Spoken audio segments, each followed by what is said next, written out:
Hello, fellow homebrewers. JP here, and I want to introduce to you the brand new Brew-Built X1 Conical Series available at More Beer. More Beer sells the highest standard in homebrewing equipment, and the Brew-Built Conicals are just that. They're made from mirror-polished 304 stainless steel, and they come with loads of features that you and I have been looking for. They have a full 2-inch bottom dump valve, which will eliminate your clogging issues, while the sturdy base includes 4 reinforced legs, just like those big Pro tanks do. More Beer also carries the Brew-Built line of options and add-ons like casters, pressure kits, and even external glycol chillers. So you can find out more about the new Brew-Built X1 Conical Unitanks by going over to morebeer.com for detailed videos on the entire line of Brew-Built Conicals. You can trust Brew-Built with your next fermentation, and you can trust More Beer to find the right conical for you. Brew-Built at morebeer.com.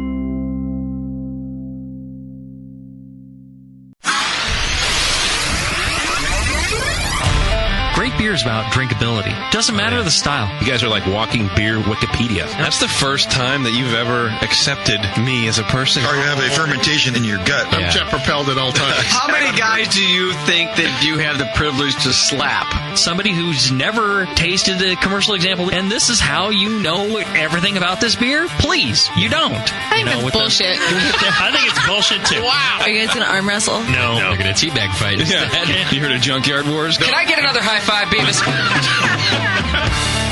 Now, live from the Brewing Network studios in Northern California, this is the radio program for home brewers, craft brewers, beer lovers, and beer geeks. It's your only source for live beer radio that brings expert brewers together with, well, expert drinkers.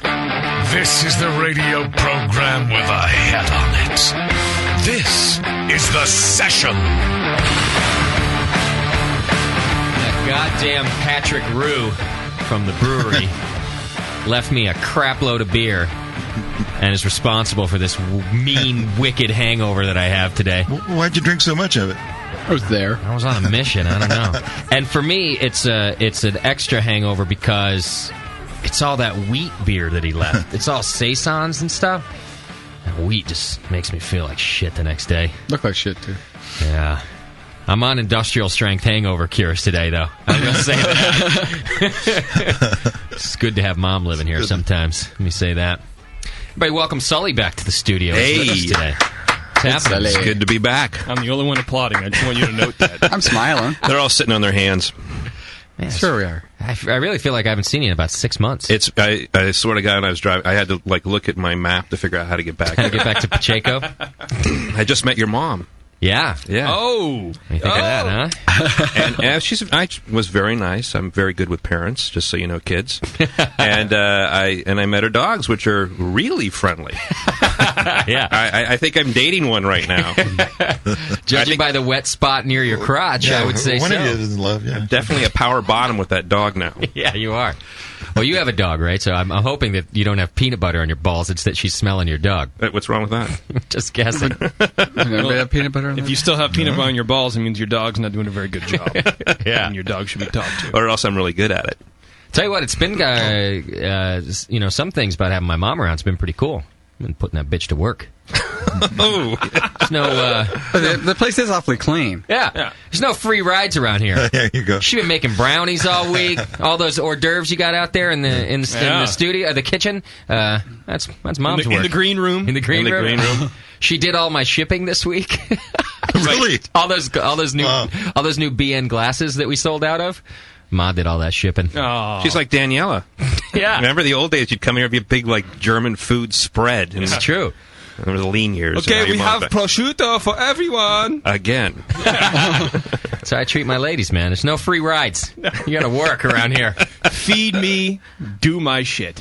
And my mom met Nico the other night, too. We went down to dinner at the 2&A. I heard about you were down there. And, yeah. Your mom was there. Yeah, we took her there, and we took her out to see Jim Gaffigan, the comedian, that night, too. And but, yeah, we went to your place for dinner. She loved your place. She really likes your place. That's great. And, yeah, Nico's cool. Came over. We were treated really nice there. Offered her a cigar, as Nico Good old will Nico. do. That's what you do in Fresno. That's saying hello in Fresno. Oh, you're his mother. Would you like a cigar, joint, heroin? It's all here. Did you recognize him, though? Because Nico's kind of behind-the-scenes kind of guy. He is a behind-the-scenes guy. I had to talk about that with him. You did? He said, stop sending anything at all to Sully. And send it all to me. If you did that, you wouldn't get paid, though. I know. Well, he said, anything behind the scenes. Even if you're going to invite Sully to the show, send it to me. All right. There you I'll go. make sure he gets it. Yeah. You guys are gallivanting around the world, though, getting these cans going, huh? I have not. You know what? I think you've been to the 2-1-A more often than I have in the last couple months. I bet. Yeah, I was. You got a lot of cans to get rid of? Yeah, we do. No, I've just been. We opened up a new market up in Alaska, so we were up in Fairbanks and also in Anchorage, and it's been going really well. I mean, really well. So we just have three or four distributors right now in the Bay Area. So sweet. Yeah, good, man. Yeah, it's just a lot of work. I mean, getting on these planes, man, are killing me. And then my mom was sick, and she had an operation down in Los Angeles, so I was back and forth twice this past week because I had to come home and vote, and then also to deal with my son. Was it breast augmentation or more serious? No. It's the exact opposite of that. Oh, no. Reduction? My mom... Wow. Okay, the long Hang on, let me pull my foot out of my mouth. Yeah, there you go. first. You're going to have to do that one. Thank you. My mom basically has had a new pacemaker installed. She had a new and improved version because she's had some problems with her heart associated with breast cancer. Yeah, gotcha. There you go. Sully burned out her heart as a teenager. Yeah. See, Sully, you broke my heart when you Just had to have a couple of things put back in, to bring it back. So she's doing great. It's just every time my mom's in the hospital, it's always like there's always like a hiccup. She doesn't want to do it smoothly. So it just had to work itself out. But man, it's a lot of goddamn work. Yeah. I hate hospitals. I cannot stand them. So I don't like them much either. Yeah. Anyway, that's my story. Good. No, Well, I'm really happy to be here. It was great. I was actually down in Los Angeles and ended up meeting up with some of the boys down at Lucky Baldwin with Sven and Push. And, good. John and Drew Beach. I never met Drew Beecham before. Oh, you haven't? Yeah, he's a great guy. He's a really good guy. It was perfect. It was like, you want to talk about the BN community. It's awesome because I called up Push and he said, well, I don't know if I can go. And I said, you're down there. Listen, I got 4 hours. You're going to meet you there. Yeah. And then he called John Palmer and all those gangs, and they all met me down there. It was great. I paid for everything though, so.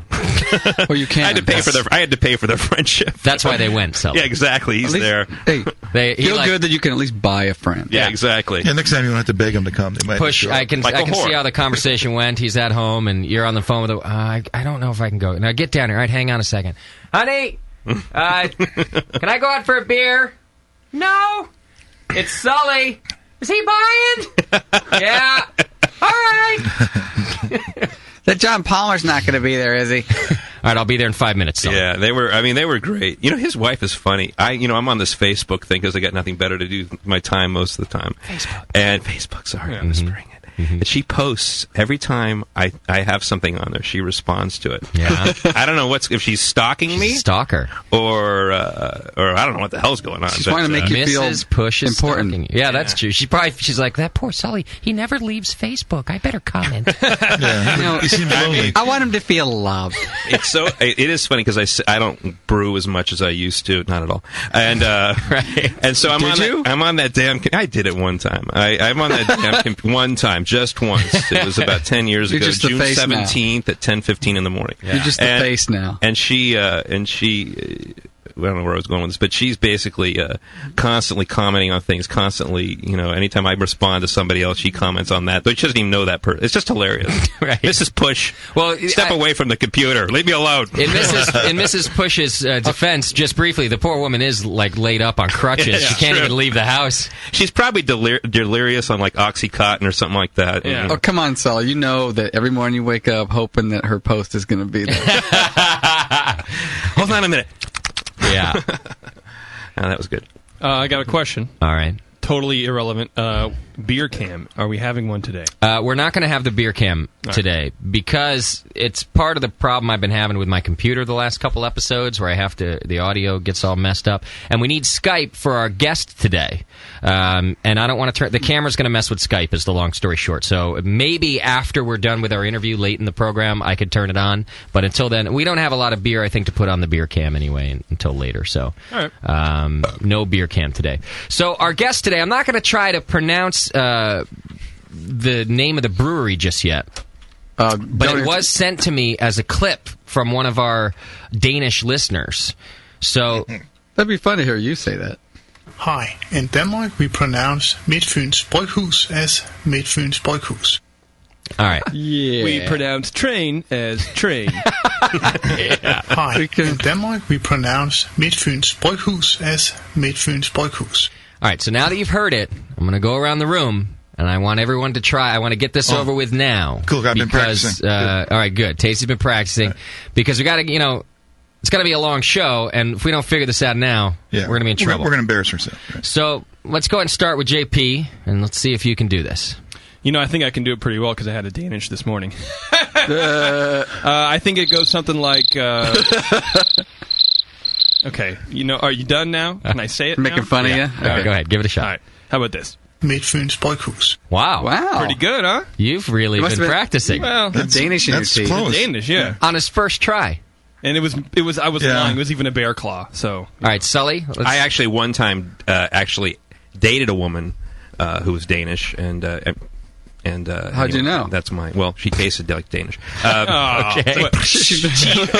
Cheese Danish? I think it kind of goes like, I think you pretty much say it like this. Midtfyns Bryghus. Wow. Boom. Right out of the box. You guys are really good. Where have you been traveling lately? Well, how did you practice? I flew over that country, but I think they had a big banner out. All right, Shat, let's go ahead and... I'll give it a try right here. Midtfyns Bryghus. Wow. You guys are all on it. Tasty? Okay, here goes. Midtfyns Bryghus. Wow. The pressure's on, Doc. These guys are... Doc, can you even pull it out of the box here? I don't know. Everybody hit it spot on. Okay, let's take it up a notch. All right, go ahead. Augustine Baruna. Good! Oh, very good. Yeah. Your pronunciation is fantastic. Is Baruna a Barina? Good question. Depends on where you put the umlauts. All right, Doc, try it once more. Justin Bobistu. You did me on. Rufen mich. Tschüss. You lengthened it a little bit, but I like the style. Hey, as long as, the oots and oots are there. Yeah, just grunt a little. All right. Hi. In Denmark, we pronounce Midtfyns Bryghus as Midtfyns Bryghus. Midtfyns Bryghus. That's how we're going to go with it today. You could play them all day long, and I would never America, we pronounce JP. Yeah. Pedophile. So that's who's on the program today. Midtfyns Bryghus from Denmark, and we're going to be talking to both the one of the founders and also the brewer today. So stick around for that. We're going to be getting them on just before 6, I think. Does that sound right to you, Shat? 6? Before 6? Ish. 5? After 6. Are they sleeping right now? They are. Because it's going to be 3 a.m. there or something when they get on the phone. Oh, they're going to be drinking. Get a cup of coffee and a Danish. Well after 6? How far after 6 am I supposed to call them, Shat? At 7? Ish. Really? How did you find these guys? It's kind of random. I think they found us. I think they had sent they have this home brewer program that they do where every 6 weeks or so they pick a Danish homebrewer's beer recipe, and then they brew it commercially, and it's just this rotating program. Wow. So they had mentioned that to us, I think, just because they thought it fit in with the network and it would be free marketing. We talked about this, a year ago, maybe? Something like that. I think so. Yeah. That's an absolute crazy idea, inviting a home brewer in to brew in your brewery. I mean, who would do that? I don't think... That's just mad. Would do the that. only thing crazier than that is to enter that beer in some sort of national competition. And think that you're going to win. Yeah. Who was thinking? And totally waste all that money. Yeah. Stand there, have your heart medication go out the door, have a heart attack, be on suicide watch. Yeah. It might make you brew again. It's enough to make you brew. Yeah, so that's how we found him, I guess. They found it. So, what's the deal, Shat? Did you just speak with them? And get over here and tell me what happened, that they're not on at 6 o'clock. Well, Eddie's up. He's been up. He basically wants to have the brewer on as well, and they won't be up till a little later. So it's up to Eddie to wake him up. Wake him up! So is he supposed to call you and, like... well, I'm going to call him back. Yeah, I'm going to call him back. I mean, who's making the goddamn schedule around here? Hey, it's tough when you got 9 hours ahead. Yeah. The recent all that time math, change, Shaddy. and I don't know. All you got to do is just point him to the Destroyer show, okay? That's right. Yeah, the Danes don't want to let the Belgians get one up on them. So it's true. They did really step it up, that show. Well, it's not the same thing. I'm kind of hoping that they don't pull an Urbane on us, because I don't want to be here for 6 hours tonight. Do. Oh, no. You live here. Really don't. Gonna go keep attending to this hangover. Get out of here. How you doing with that right now? I'm doing okay, but it's really rough. That wheat beer kicks my ass, man. I haven't gotten drunk on wheat beer in years because I know that it does this to me. But you thought you'd just throw caution to the wind and do it anyway. Well, like I said, Patrick left us a bunch of that beer from the brewery, and it's so good. Like, the beer is really tasty. Yeah. And I can tell that Shat's been a little annoyed because we keep kicking all his kegs around here. He shows up for, gets home from work and all his beer's gone. So I thought, all right, I'm going to... Yeah, wow, people are drinking my beer. Wow, I guess I must brew again. The chip jar must be really full. In fact, I ran into him at B3 getting some supplies. Getting more supplies, yeah. So I thought I'd leave the kegerator alone for a night and dip into Patrick's beer. And, one turned into two. And what's the deal with... what's your metabolic issue with wheat beers? I'm not sure, because I don't think that it's that I'm allergic to it. I think he's got a short colon. I'm not sure. It sure feels like it. Am I in yet? I thought I came here for a cavity, Doc. You have a cavity. You did come for a cavity. Wrong cavity. And so did I. Oh! It was a weird night for me last night, actually. I'll bet. I will say this. So not only was I drinking, but I watched this movie. I'm just gonna admit right now, I sat on the couch crying like a baby for about 2 hours last night. Nice. Why, they spilled a lot of beer? Five goes west? Yes. It's a very emotional movie for me. I watched this movie called Young at Heart.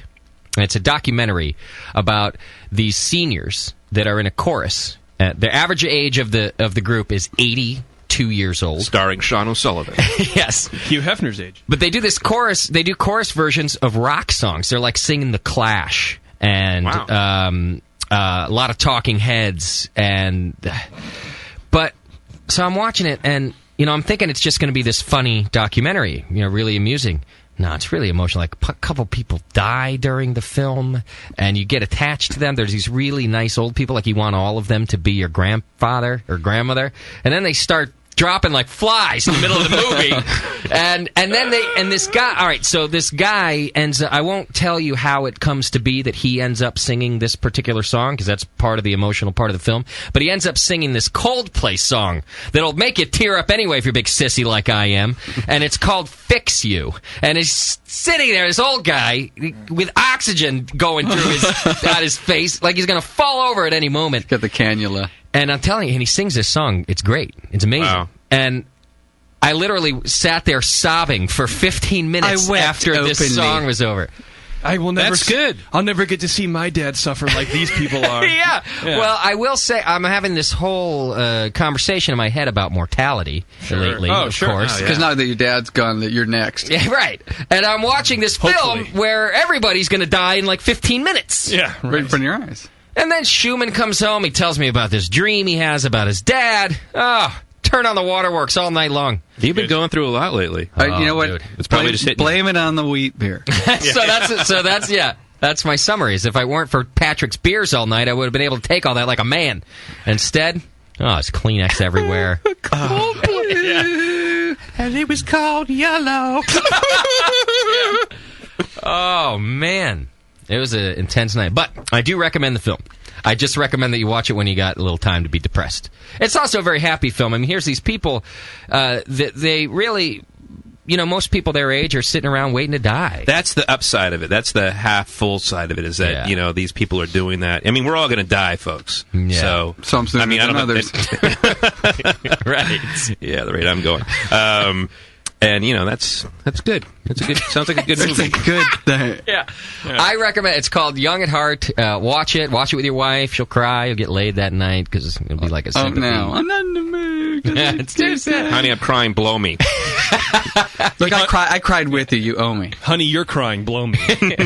So you get a grieved job. Okay, don't get tears in the bush. All right. Bush.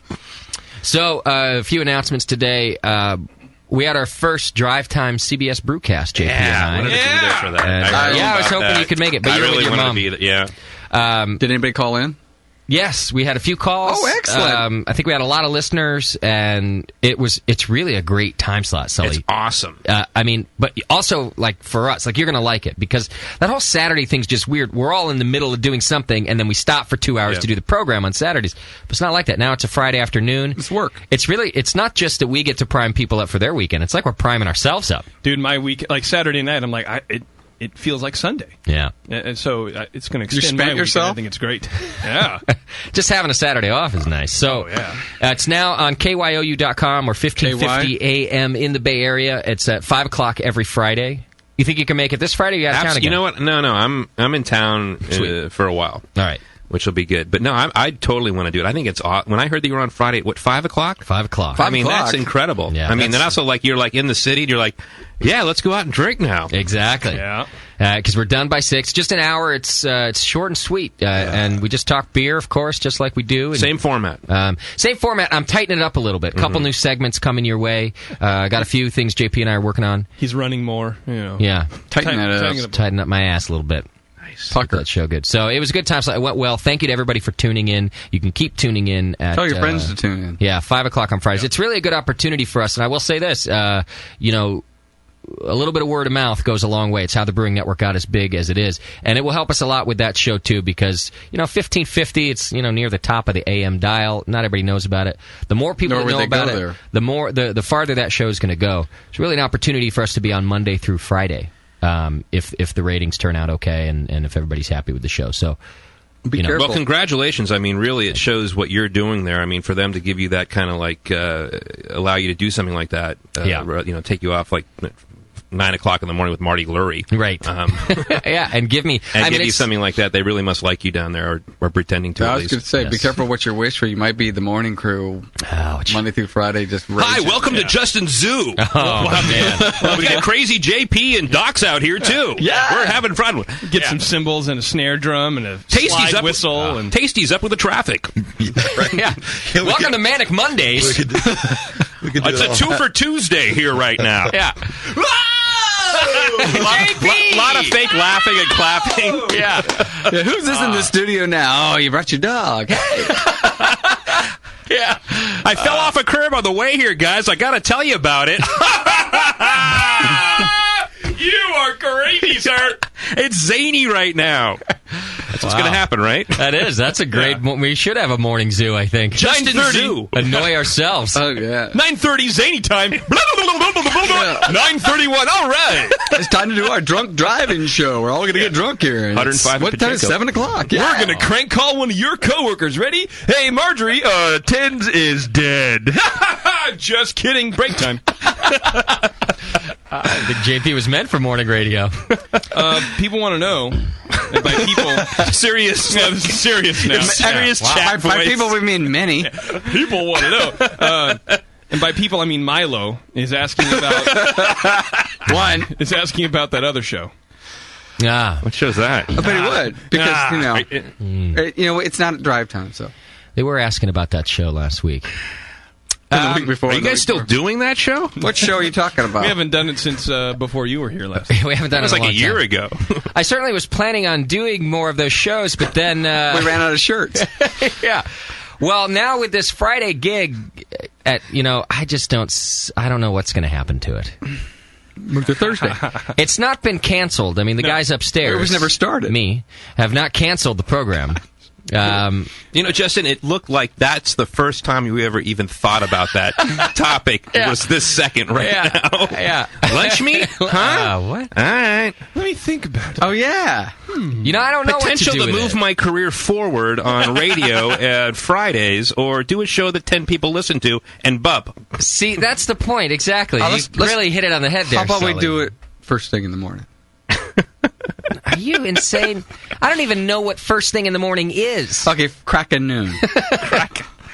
Well, that's when it's on normally. I don't know what I'm going to do with it. JP and I have to figure that out. It will still show up randomly like it has for the last year anyway. Yeah. I just don't know when. I don't think it's going to be at Good Noon Fridays anymore. It's like that problem JP has. It just flares up every shows up every now and then. I mean, the other thing is that JP now has to leave work early every Friday to go do the CBS show. Yeah. So do they cut your pay for that? He used to leave work to do the lunch meat show, and he can't leave work twice. I mean, not that he does anything when he's there, but I don't think they know he's gone. They say the same thing about me. I don't really work with anybody. John Plissé notices that there isn't gas in the room. Yeah, that's all. Just lock yourself up there in the room, and it's more like John Plissé doesn't have anyone to look up to. Oh no, I go with Sully on this one. I just think it smells better around there. That's how they know you're gone. Oh. So I don't know, man. We'll figure it out. It'll show up somewhere, sometime. Maybe. Oh, we have an entry for a new name, perhaps. Instead of Good Noon. Sloppy Wednesdays. No. Yeah. I'm not sure about that one either. What? Oh. Sorry, Philly Beer Geek. Philly Beer Geek. Yeah. Wednesdays are sloppy enough. All right, what else? You can subscribe and join the BN Army. You're probably in the BN Army anyway if you listen. That's cool. But you could donate and be an extra special member of the BN Army just by hitting our donate page. And you can sign up for a recurring donation or a one-time donation, whatever you got to do. You can go to the store and get AHA memberships. If you were there early this week, you could have gotten those nice brand-new BN Hop Grenade Imperial pint glasses. Whoa. But I think they're sold out already. Yep, Mom mailed them out. They're all gone. They're all gone. Get back to work, Ma! I'm hungry! It's coming out of your pay. You break one of them. I'm silk screening as fast as I can. I'm blowing the glass. Don't lick those, Mom. Don't talk about my mom like that. No. So, also in the store, Brewing Classic Styles signed by both Jamil Zanishev and John Palmer. So, a couple useless signatures for you to have in your book there. Oh. And you can sign up for our Twitter account. Hey! And we twit you about things that are happening. You go to twitter.com/Brewing Network. Did you sign up for it, Doc? Well, no. Just say yes. I don't want to be twitted. It's like George Bush knowing how much a gallon of milk costs. The only one worse than self-promotion than me is Doc. Doc is so bad at self-promotion of this show. It's I get those really nice form newsletters. You do? Yeah. Twitter.com/Brewing Network. I'm just moving on from that myself. I do the same thing. The dental newsletter? You don't get the dental newsletter? Oh, that one, yeah. My newsletter. I don't get those. I haven't gotten it in a while. Because I haven't been in your mouth. Well, there was that one time, though. We were in the walk-in Q&A. You were saying, Justin? Hey, shrinkage. Come on. It's cold in there. Also, go to our Facebook page and just search the Brewing Network on Facebook, and you can become a fan there. Lots of other like-minded fans. And I can do that? People posting fan photos of themselves, too. I like that. Like to see what the fans look like. Really? No, you don't. Post videos on there, and when Shat feels like doing something, he puts pictures and stuff up there, too. Hey, he's working up quite a good amount of drool in that left corner of his mouth. He's doing a lot. Facebook. We've got Twitter down now. You do? So that's going. That's good. Oh, yeah. All right. Twitter down. Beer adventures. If you had signed up for either the Twitter or Facebook accounts, you would have heard about the new CBS show first. So just another reason to sign up for those things. You would also heard about Chad's new license plate. Oh, that's right. I saw that outside. Did you see that? Why don't you tell us about your new license plate, Chad? All right. Well, pretty much just came from my father. That explains it. He basically went on, the website, ordered it up, said you have to have a BN Army license plate. It's one of those we will never forget license plates. It's got the red, white, and blue. And slapped it on there Friday. And it says BN Army. BN Army. It doesn't say Shatastic? It's on the Facebook. No Shatastic. Oh, it's on our Facebook page? There it is. Oh. I see it. Nice. So another reason to sign up for that silly site. I go on the Shadalac. It's probably on there already. Oh, yeah. It's there. I like the Shadalac. Now that it has the BN Army plate, it's pretty cool. Somebody asked me, but it's not your car. Nice. Do you mind that Shat has the BN Army plate? It's your limo. I was like, no, man, Shat drives me everywhere. Are you kidding me? The Shadalac's like the official vehicle. Hey, you're in the back seat. What do you care? Yeah. So pretty cool. Very nice. Oh, Now, nice. Maybe I could get a BN Army 1 plate on my motorcycle or something. I'll get a BN Army 2.5. Yeah. You want to get a BN Army plate too, Tasty? I'm kind of jealous, yeah, or something. I don't know, maybe something similar. I don't know if I'd go with the whole "we'll never forget" theme on all of them, but because they will. Yeah. Well, you're a closet German, so that's fine. That's true. Yeah, those vanity plates take forever too. Yeah. This was ordered like a couple months ago. Yeah, because they have to have This the old guy's a lady look prisoner, at it and see if slow it's it down. offensive or not. I see. I wanted the one that says IB6, UB9, and it didn't go through. Really? Yeah. I don't see why. Oh, that'd be great. That's great. All right. We got 2 things from the chat. I don't know if you want to talk. Do you want an official ass hat update? I want to know about that. Where is the ass hat? Because I know the guy who has it right now. Chaz has really been bogarting that thing for But he a few months. He's been passed it doing on, things apparently. to it. He did. Yeah. Okay. 2, code. Oh. Where's Code live? Missouri. Missouri? That's good. Yeah. And then the other thing is people in the chat are asking about your mom. How's she doing? Oh. Except for the whip marks on her back, she's doing great. She's got 4 more shirts out since we've been on the air. Yeah. If she's mopping the floor out there, she's doing fine. Got to keep her mind off things. Otherwise, she's in for a world of pain. I don't want to get your mom in trouble, but she's out there with the Afghan watching TV. Oh, Jesus. Reading a book. There's an Afghani Yelling in the house? Yeah, she's with an I'll take care of that at the break. Don't Yelling worry. at the dog. That's the pool boy. Yeah.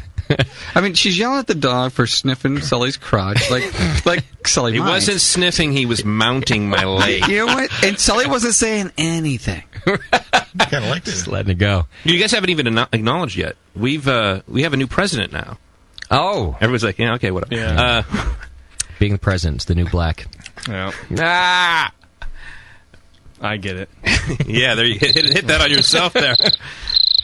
No, Yeah. it's exciting. I mean, whether you were for him or not, it's an exciting time right now. It is you know? exciting. I agree. I was really excited. And I finished right afterward. JP was not so happy. JP thinks that he's in your tax bracket or something, Sully, because he's like, oh, all our taxes are... Your taxes, I didn't say that. Your taxes are not going to go I didn't up. say that. I'm going to tell you how I'm going to pay for it. Yeah, I know. yeah. We're going to help you guys out. Yeah, why don't you and Doc tell us how my life's going to get better? Look, by ours getting worse. Yes. You're going to be able to afford it. Yes, you can. Very exciting time for Because everybody. And not paying taxes is unpatriotic and selfish. Did you all vote? I In the did. room? Oh, yes. Everybody voted in the room? Oh, yes. Stacey, did you vote? Shat did not vote. No. What? Missed the deadline. What a stupid For what? asshole. Didn't Are you register. serious? Yeah. Oh, good. Cause Missed it by a day. Well, then they won't call you. Missed it by a joint. But hey, I have a question though. How long have you been in this town? Can I still vote in the presidential election? No, it's over. No, Stupid. that was But could you still, if you weren't registered in the state? No. You have to be read. Could you still do the national election? No. No, you have to. You have to be okay. You have to have a ballot I was just curious. somewhere. That's why you registered, Chad. I don't think Shat's ever been to America. I don't even know. Did you go to school? Serious from Connecticut? You caught me. I am from France. I think it's funny that you decided that you couldn't do it to the last minute. I mean, Well- it's been going on for a long time now. Yeah, I guess I've never really voted. Yeah, Come to think of it, Wow, I've okay. never actually especially in done this that, state. I mean, that come on. thing that most people in the world can't. you are a communist, and because Shat. you didn't vote, it swung the other way. See? See how you are? You had that hot chicken office. That's right. Yeah, that Prop 8 thing, man, it's all up your alley. Justin's mom. Literally. Yes. My mom's funny, man. She's funny about the politics, too. Yeah. She's been cracking all sorts of jokes. She's good. She's a good time. Yeah. She doesn't like black people very much. Oh! But, what are you going to do? Laugh, Not everybody's perfect, you know? laugh real hard. Well, Nah, she's all right. She's okay with black people. She eats with them. She's fine. Her dogs are black. Hey, Some of her best friends are black. I'll eat at the same counter. I just don't want to have to talk to one. She has a black dog. She has a black lab. And a brown one. And a brown one. Yeah. And a brown one. So in her defense, she's very multicultural. she likes to drink black Yeah. beer. You got like Yeah. the Wesley Snipes of dogs, and then you got like the Barack Obama of dogs. Yes. Black one and brown. Look. That's my Barack Obama impersonation. It's not bad. Yes, you can. I didn't mean to bring it down there with the politic thing. That's all right. We just Keep try it to in. avoid that on lunch the show. meat, lunch meat, you know. lunch meat. All the flyover states, they don't want to hear us talk about Prop 8, you know. No. Chat, what's happening in your world? Well, we got some... Speaking of Prop 8... It's Wacky Wednesday! Hey! Whoa! Shit. Everybody, let's listen to what Shat's mind is saying right now. Oh, my God, he's crazy! All right! Wow. Thank you. Go ahead, Shat. You're killing me! Not much going on. Let's move on. Come on, give us Shat's updates. Shat. Not much going on. AHA rally's coming up. There used to be a ton of festivals going on, a lot of different competitions going on. It seems to be dying out. Because it's like winter? Exactly. Yeah. But there's definitely the National Homebrew Conference coming up next year, and actually you have to get your competition entries in I think, late March, early April. So it's something to consider. April 12th if you're making some strong ales. It's I think the 6th or something. That's real close. I mean, that's right around the corner. If you're going to make some strong ales and things like that. Mm-hmm. So be thinking about that. Okay. Drunk of the Metal, Drunk of the Week medals. We still have those in the store. Yeah. So make sure you guys are calling in. We'll definitely send you one if you're the drunkest. So we need those calls. Okay. Podcast awards. Yeah, we were up for a couple of awards. I had a dream about that. When does that end? It's done, right? Yeah, and they announced it at 4 o'clock today. That's right. And they're going to do a whole... Done. Did we know? No win, right? We didn't win? I guess not. We were close, though. Yeah. Are we what? We didn't win? It's amazing how much Chad really knows about a lot of things. Go to the forum. Yeah. I'm actually really Forum amazed. would know. Chad, are you hungover right now? You seem really out of it. So No, he's at the top of his game, buddy. So podcast awards. There were podcast awards, right? Yes. Okay, so the podcast awards... They announced that for today. Did we win? 4 o'clock today? We didn't win, huh? No. Or there's just no... What the crap is that? Or is there no results? What? You go to podcastawards.com. They have December date in early December, but they're going to be posting the results next couple of days. But they're doing like the whole award ceremony. So we don't know yet. I see. What's the So we chat, didn't what's the lose, chat we didn't saying? win yet. What's the chat saying? The chat knows, right? I have no idea. Chat what knows the chat's all. saying right now. Let me consult the chat. According to the website, all of the awards but 2 were announced today. Food and drink being one of them, and we didn't win it. Damn it. And I guess they're announcing best produced and something else still in December, and we are in the best produced category. Because we are the best. So we could still win that, but it won't be announced till December, according to the website. That's really weird. I don't see how we could lose at With food the army and out drink. there? Who is more food and drinky than we are? Or at least drinky. I think it's that we're not podcasty enough. Let's try something different right now. I want everybody to suck for the next 2 minutes, and maybe we could win it next year. Right. Chad? Let's talk about our beers. This beer is good. Hang on, everybody. Hang on, a second. color. Everybody try it. Here's nice, Okay, that's the nice best orange thing. color. No, you're supposed to go... Hey, let me open this one. You know, I'm getting a really nice brown flavor. Mine tastes like... What do you have? It's a little crystal malty. Yeah. I'm getting that too. Do you get that one flavor that's like oxidized? I dropped it. I'm getting a lot of yellow in this one. I'm not really prepared to talk about it yet. Hang on a second, let me try again. Yeah. Oh no, I get it this time. Yeah, there it is. Yeah, I got it. All right, now next year I think we've got this wrapped up. Yes. We just won ourselves a podcast award, ladies and gentlemen. Yeah. That's awesome, ladies. You know what? So, Mike, So easy. You want to know what they were saying in the chat room? I swear, the first comment about this whole thing was fire Shat. Anything else? But it only came up once? In the news with you, Shat. Well, yesterday, Tasty and I went to the California State Homebrewer comp, and Mike Mraz won the state comp. He's Mike California Mraz. Homebrewer of the Year. He did our sour beer show. And he's California Homebrewer of the Year? That's right. Wow. Under Doze. How many medals did he take? 5 first, 5 second, and 3 third. Yeah. Really? Yeah. That's a lot of freaking Cleaned up. medals. Oh, yeah. Has anybody ever done that well in the competition? That's amazing. Michael Phelps. Ah, gotcha. Jamil has, yeah. He's done that well also. Oh, yeah. I see. Of course Jamil has. What are you talking about? Now, this is the competition you didn't enter, Tasty, because you wanted to let somebody else win. Is that right? What? Yeah, I believe that's what you said last week. Yeah, I sort of didn't want to get into Mike's way. So Yeah, him and I were discussing this, and we were going to bow out this round. Yeah. So really, Mike Mraz owes his award to Doc and Tasty. Oh, yeah. Not really, because the guy who was in second place right behind him didn't enter the competition. So he didn't really need to enter himself, actually. Are you wishing you kind of did, though, after the GABF thing, though? After that big loss? Oh, I got over that loss pretty quick. Evidently, you didn't. No! Yeah, well, I took my belt away and my shoelaces. The suicide watch. And you can't cut yourself with plastic, I just want to let you know. I was next to Sully during the announcement, and I was worried. He was not happy. And I thought the guy in front of him was going to take a punch to the back of the head. That's what happened to Adrian later. Got to vent or that Steph, somewhere. excuse me, whatever we call her. You forgot which girlfriend you brought. Yeah, which one did I bring? I was in Denver. It must have been some mountain time zone. Yeah, definitely Stephanie. Yeah. Oh, it's always mountain time. Oh! Okay. Man. Yeah. Anything else, Chat? Steve Kirby also placed in the California State Homebrewer competition. Are you sure? He's a listener. You want So to double check that? Yeah, he entered. results aren't out yet, but we definitely heard his name mentioned a couple times. Yeah. Jesse down at B3 won a few. Ah, Underdogs. Oh, he's Jesse. a good guy. So, Nice. yeah, the results aren't out yet, as far as I know. Okay, not posted yet. There's a link, but you can't, get to it for some reason. All right. There's not a link. You got to click on it, though. Suspicious. You know And, It's a dead link. That's what happened. So Mraz entered under Doze, not under the Brewing Network. Doze. Doze. All day. Hey. It's dead to us. They just started calling him Mr. M to come up after a while. Really? He's like, Mike Mraz, Mr. M. M squared. Does anybody get pissed off if somebody wins too many medals? Do you hear grumbling? I mean, what happens in the crowd there when I thought somebody keeps everybody's getting pretty called cool, up? but Really? there's definitely a lot of moaning. Everybody's going, Really? Not again. Really? Well, a lot of the people sitting there have entries in the competition. They're not just moaning to be moaning. They're like, Yeah, but cream ale. I think they should spread the wealth a little bit. This one's mine. This was mine. No, that goddamn Mraz.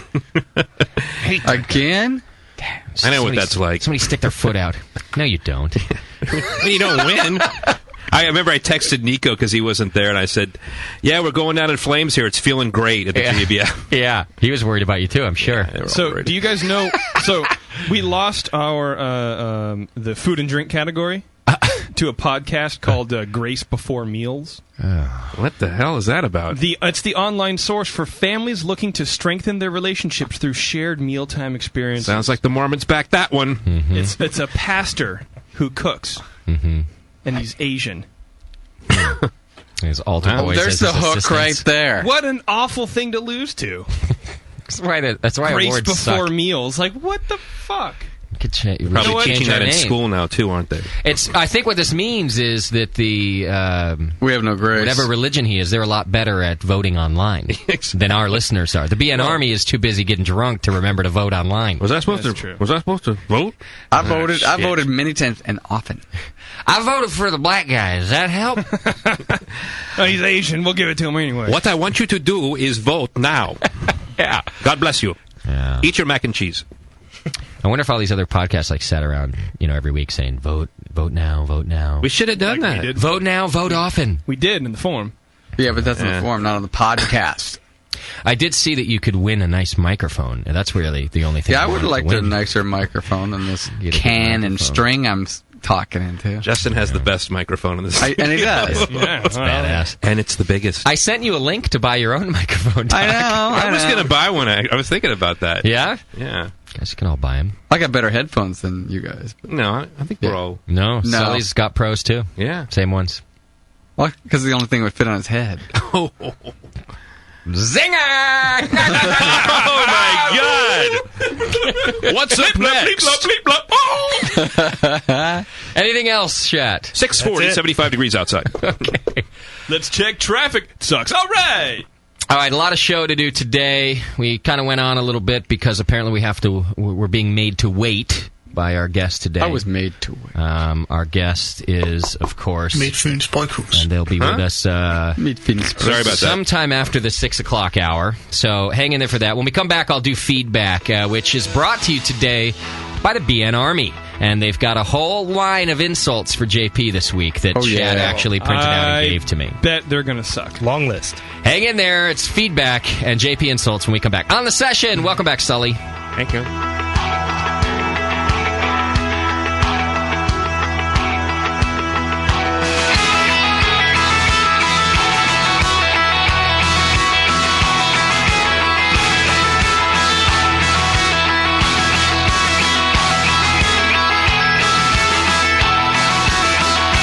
Listening to the Brewcasters. On the Brewing Network.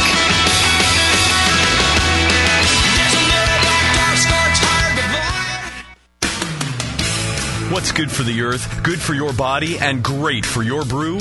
Organic ingredients.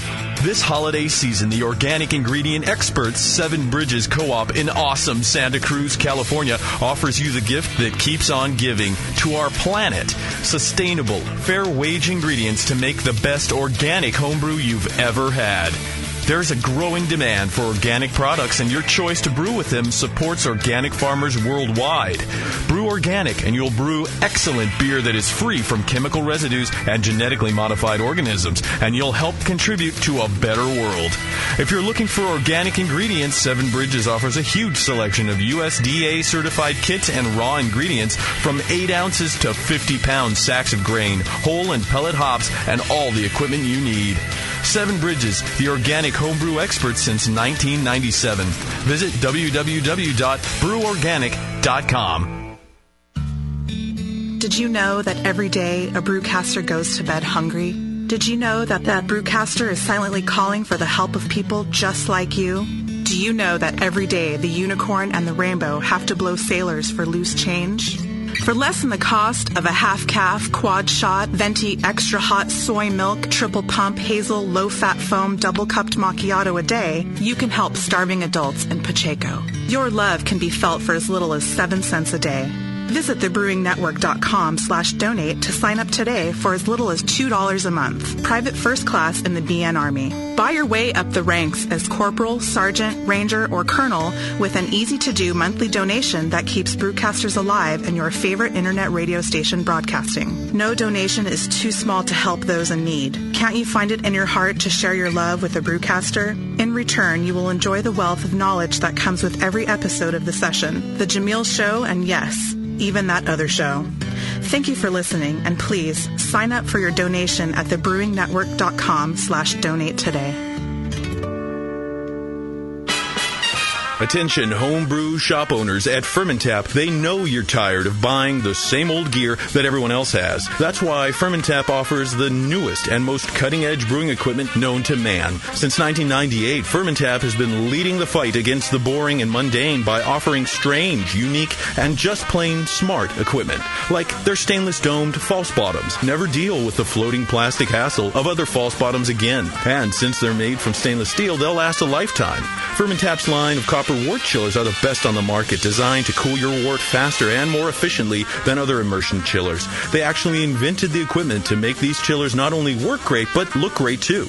How about a fantastic line of ingredients, including vanilla beans, sorghum extract, blue agave extract, hop bitterness extract, unique wine yeasts, green coffee beans, sake kits, all stuff you can't find anywhere else. Fermentap carries all the standard products and equipment you need as well, such as all-grain systems, stainless hardware, kettles, carbonation stones, you name it, they've got it. Fermentap's entire line of products has been helping retail shops meet the demands of their customers for nearly 10 years, and they want to help you too. For more information, see them on the web at fermentap.com or call Jason at 1-800-942-2750. Fermentap, better beer through innovation. What's funny is brewers will say, yeah, I don't brew to style. I'm brewing my own beer. And it's like a German Pilsner, but it's black. Yeah, it's a sports beer. You know. The home of live beer radio. TheBrewingNetwork.com. Because like beer, radio shouldn't suck. You're listening to The Session.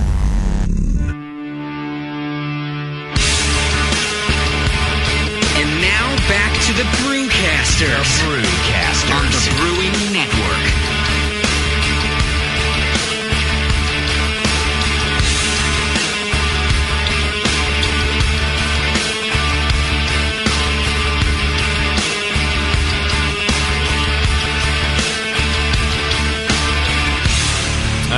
welcome back to the program. It's the non-podcast award-winning session. Loser. Live in the studio. That's what makes us non-podcast, is that we're live and in the studio with Sully. Sully's back. It's Manic Monday. Oh, my God. I really miss the craziness around here. You guys are absolutely zany. It's the black guy alarm, everybody. A Barack Obama. I was up in Alaska. I was shooting wolves from a helicopter. Hey, and now she's having my love child. Did you see Russia? Gazoon! Putin's nose is bigger than you think. Wow. Wow, this is too easy. Yeah. Really? Where's my beamer? Where's my fucking beamer? All right, great to have Sully back. We got a lot to get to today, though. A little bit later in the show, we're going to be speaking to Midtfyns, Bryghus. And they're going to be covering everything Danish. Basically, I think is what we're covering with them today. They have a whole homebrew program where homebrewers are actually submitting their beers and they get professionally brewed there. I guess it's becoming quite popular in the Danish beer scene, so we're going to talk about that. And also, they're doing American-style craft beers. So over there. Yeah, they're really taking their influence of beers from what we're doing here. And we've got, I think, 6 of their beers to try ourselves. Fantastic. Yeah, which is cool. So How did you get those? I don't know. I think I really don't know. No, they just showed up. By the way, I think somebody carried them like their luggage or something to the U.S. and then they were mailed, I think, or something. Aha! Yeah. Hand delivered by our mailman. All right. Little does he know he has beer. Columns, I feel bad for you, son. That's the wrong one. Oh my God! You've got mail. Kick ass. I'm telling you, those industrial strength hangover cures they're affecting my judgment. Yeah, gay sex will do that to you, though. Push that button. That one. The feedback's brought to you today by the BN Army, who has paid for some JP insults. And last week, Shat didn't get them together for me, but this week, I have 2 pages full for you. Two pages. I have 2 pages. And you're not going to whittle them down to find the best of them. No, because I owe them from last week, so I just said we can go for it. Are you ready? Do it. Some did multiple insults, but we'll allow that to happen. These first ones are from Brew Tattoo. Oh, good. No, it's just Brew Tat. He lost the 2. Oh, right. Because I like to call him Brew Twat. Aha, okay. Starting off with the zinger himself. Hey! All right, here you go. JP's face looks like a calf's ass sewed up with a grapevine. Oh. JP is like the gun in my nightstand, always cocked and ready to blow. That's a compliment. Okay. I like that one, actually. What is JP going to do? What's JP going to do for a face when the monkey wants its ass back? Oh! Whoa! That is not look. Just because he's no, you can't say that. JP is what comes of glory hole sex. I like that one actually. The last time I saw something like JP, I had to pay $1 at the carnival. Oh yeah, I got you that one. That's the best one so far. To think if JP's dad had spent the quarter in the truck stop men's room, this all could have been avoided. Oh my God, I can't believe that one. The last time Wait, JP... I think he's crying now. Oh. The last time JP got a piece of ass was when his toilet paper tore. That actually happened to me once. The only way for JP to have a comeback is scrapping it off the video booth floor. Scraping it off the video booth floor. It's spelt wrong. Sorry. All right, this one's from Thirsty Mallard. Oh, good. JP, you're an ass face and you smell like old urine. I'd liken your intelligence to play dough. But to Play-Doh, I see. Play-Doh. I'd liken my intelligence to Play-Doh. To play. I'd liken your intelligence to Play-Doh, but it would be an insult to Play-Doh. You're a pear-shaped loser who spends his Saturday nights arguing with his cats and crying while you masturbate. You suck at life. Wait. You should just quit. He doesn't argue with his cats. Yeah, that's stupid. We just have long discussions. They always win the argument, too. You are a pear-shaped loser, though. I'll give him that. Yeah, pretty much. All right, this one's from Sheen. JP, everybody's got a right to be a douchebag every once in a while, but you're abusing the privilege. There are enough people to hate in the world already without your working so hard to give us another. So next time you're sitting in your room thinking about how dreadful and alone you are and how unlikely it is that you'll ever get laid, remember this. It's down the road, not across the street. Okay? Fair enough. Okay. This one's from Kevin Harder. Yeah, it is. Kevin.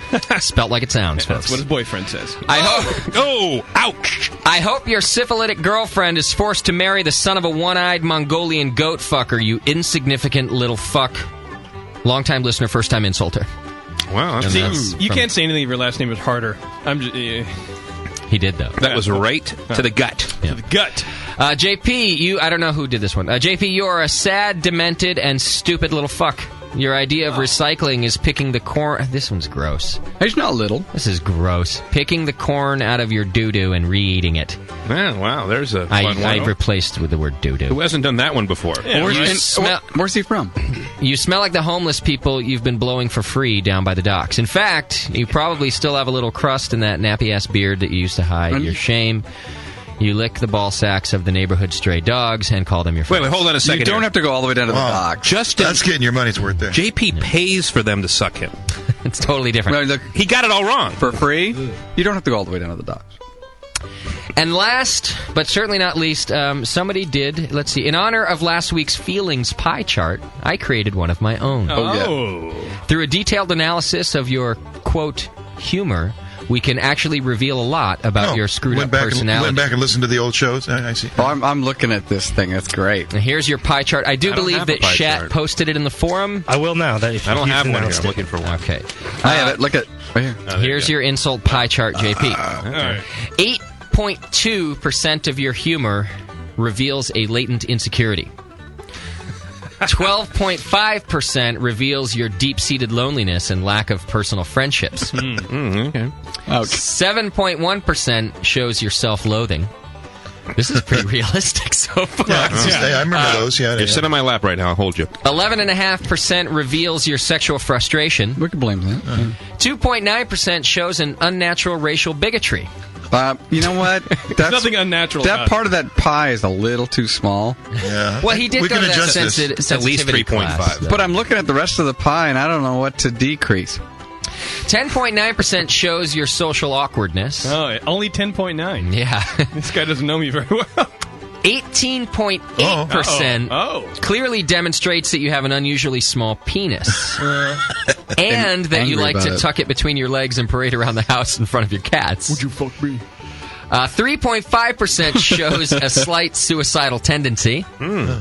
I would increase that a little bit in my pie chart. Slight. And 20.3%, the largest percentage of the pie, shows your extreme homosexual tendency. Oh. And 0.7%, not last but not least, is actual humor. Oh. But see, that part should be spread around the whole pie because there's a little bit of humor in everything. He says, I think it's clear that your homosexual tendencies combined with your social awkwardness and small penis clearly explain your loneliness. You actually make Bub look normal. Who wrote that? I don't know, but you sound very sad about it. Well, no, I was just going to say, what an effort for just a comedy bit. I mean, that guy probably gets the award for that. There's an actual pie chart, too. You have to look at it. Let me take a look at this. We need a bigger pie. JP, what do you think about the insults on this week's feedback segment? Out of 10, I give them all a 7 because of the pie chart, and the other one I laughed at. Otherwise, it'd be a 4. Okay, well. So you thought the pie chart was a good insult? I thought the pie chart was a good insult. I thought the it's not my pie. The total lack of interpersonal skills at all was rated a little too low, and then something else was a little too low on it too. I know, but you can't take it away from other things. Your penis is much bigger, though, isn't it? Yeah. Oh yeah. Okay. Since the operation. Well, yeah. Okay. Stuffing tube socks will do that. And here's your feedback, which it's all use armadillos. Just barely browsed through. In our trousers. Dear BN, what the F, Justin? Listening to you asshat clowns talking about guns last week was like listening to 13-year-old prepubescent boys circle jerking to page 9 of Victoria's Secret semi-annual sale catalog. I did that. What are you talking about? 9 through 12. We shouldn't do it on the air. Justin, you think you have guns? I've got more firearms hidden in my wife's vag than your my dead father's floppy dildo collection. Too soon. Jesus, wow.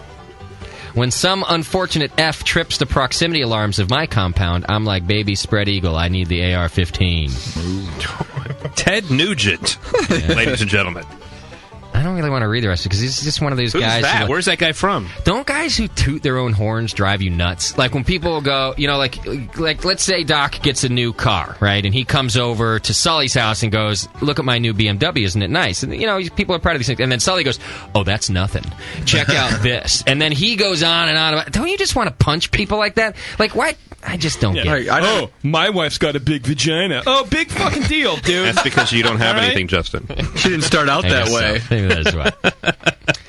No, you're right, though. That's kind of interesting, especially with guns involved. He has a lot of things in his wife, though. What else is in his wife's Well, the vagina? next pair starts out, Doc, I do have respect for you as a fellow goat enthusiast. However, I have more goats in my wife's cooter than you have eligible grazing units on your little wannabe ranchette. Oh, wow. Yeah. Hey, but mine's prime real estate. Yeah, exactly. Your little ranchette probably costs like what state that guy came from, Nebraska or something like that. Jay, didn't Doc just prove your point? I think so. I do think so. Here's one for Chad. You are a gentleman and a fat load. I've had more fat loads in my wife's cooter.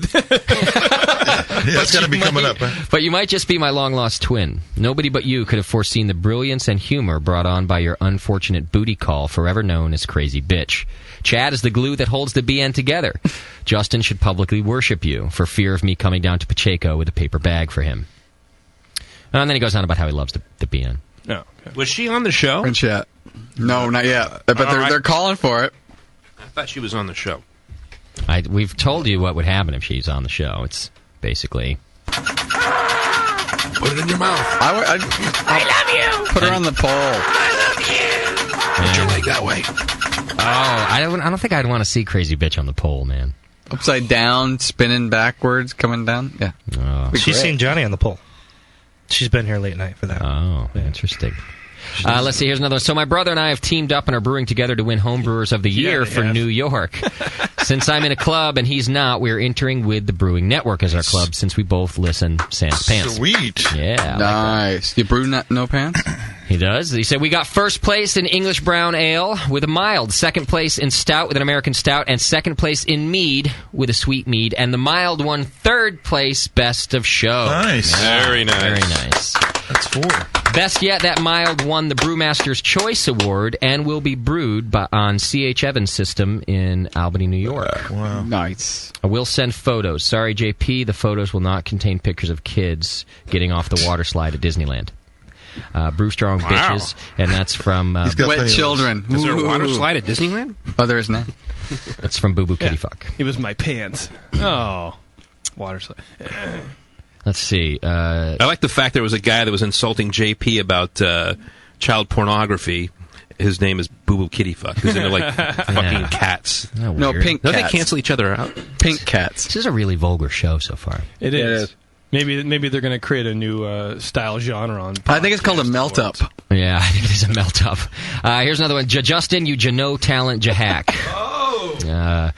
I see that you have inflicted all of the damage you can do to the beer world and have moved on to the world of firearms. As you remember, I watch you all the time just to keep you out of trouble and to help you to not step on your junk over and over again.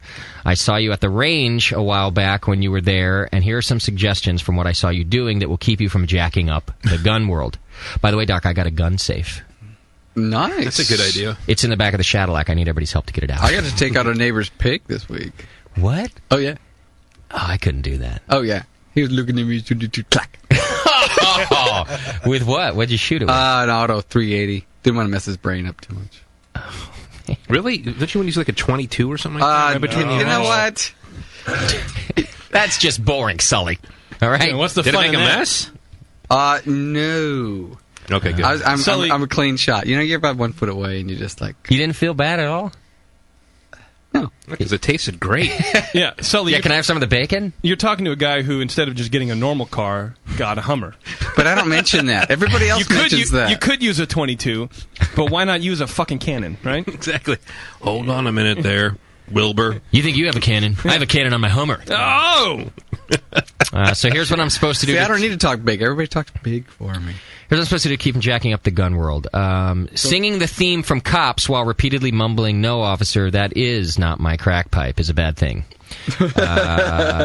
Tying up your broomstick pony at the cash register and asking the clerk to feed him oats needs to stop. I don't like it when I'm in there buying ammo and I ask them, do y'all sell like ski masks here? And you use the word y'all. So I missed the show, so just give me like a 10-second recap. You have guns now. I have. Yeah. You came to the living room, the arsenal? I have an arsenal. I noticed it was cut down quite a bit. I only saw the M1 there. Yeah. Oh no, they're there. I think they're just covered. And Terrence was over the other night, so he wanted to hide him. And I think it's illegal to have an M1 in California. So no, it's not. I don't have an M1. So you have like a lot of guns here right now? Okay. No. Yeah, I have a crap load of guns. Your dad had guns? Yeah, he was a gun guy, and so I inherited a lot of guns and a 120-pound Labrador. Not necessarily in that order. Does he have guns on him too, the Labrador? He does. He packs my guns for me. He packs the ammo. Yeah. So yeah, I just mentioned, and I went shooting with them last week. I shot my .357 Magnum. I love shooting guns. You do? I had a buddy of mine when I was going to college that had these guns, and it was just amazing, absolutely insane. See, everybody in this room is all stoked about the guns. Yeah. As of if you were here last week, we now have to have a BN gun day. Oh, I would love to go shooting the guns. It's Gun Thursdays on the Brewing Network. Oh my God! Bang bang! Let's do it. Well, I miss living down in Southern California because my brothers and I we would go out for camping and call it Guns and Grog. Oh, nice. I used to go to the Beverly together. When I was at UCLA, which I think Doc, you went to that school. I went to the Beverly Hills Gun Club. Oh yeah, yeah, that has to be preppy. Who's that over there? You're like shooting Angelina Jolie. Shooting a .45. That's so last. Cher has her .45 Magnum out. Her pink-handled .45. So yesterday. Yeah, I got I'll show you after the show, Sully. I'll show you mine. It freaks me out though when I went and did that at the shooting. Why? Because everybody's like armed to the hilt, and you're like, well, I know. You're pretty much at a gun range. I know, but it's still freaky to be around. Oh, yeah. I'm a lover, not a fighter. Oh, last time you went to pick up the crack, they all had guns too. You just didn't notice. Exactly. Oh, I've seen it. I mean. Crack. All right, let me read the rest of this list. Thank you. Holding the barrel of the .357 to your eye and asking if this is where the bullets come out is bad. Oh. Shooting the other guy's targets and then claiming that they drew on you first is not acceptable. You got to be careful because the bees inside will sting you. The red cowboy hat, plastic holster, and tin badge are not to be worn on the firing line. Stating that you've had a bad day and will be on the roof with a sniper rifle, bad idea. Asking the range master to play the soundtrack from The Good, the Bad, and the Ugly on the PA system is out. No, JP does not want to be your bullet catcher. Yes, I do. Screw you. Oh, yeah. Depends on the day he's having. Depends on what gun you're shooting at me. Oh! No one wants to make your day.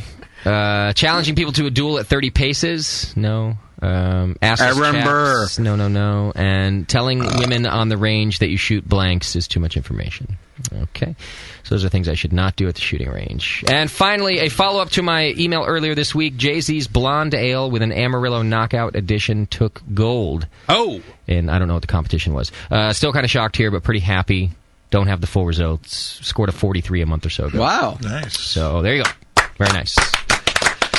Gotta love that. And that is your feedback brought to you today by the BN Army. And that is the end of your insult credits. So if you want to continue to insult JP, you're going to need to donate more cash. Hey, Justin, can we go to the gun range tomorrow? Yeah, do you have tomorrow off? Yeah. I'm down to go tomorrow. Oh, yeah. Sully, you want to go tomorrow? I could do it. JP, you want to call in sick tomorrow? No, I got to work, man. I asked if you want to call in sick tomorrow. I can't. I spent it all in Disneyland. Can I call your boss? Oh. I know him. Yeah, me too. If we shoot you, you have a pretty legitimate reason to call in sick. Shoot me. If I was to shoot you right now, it would only be in the leg. Because he likes you. Oh, yeah. See that? Yeah, let's go shooting tomorrow. Yeah, let's do it. Tasty, you in? Well, I'd like to go. See how it works out. What time are you going to go? As soon as Justin wakes up. Cracking noon. Cracking noon. You down? I got a haircut I think it doesn't about even open till 10:30, and then after that, I'm free.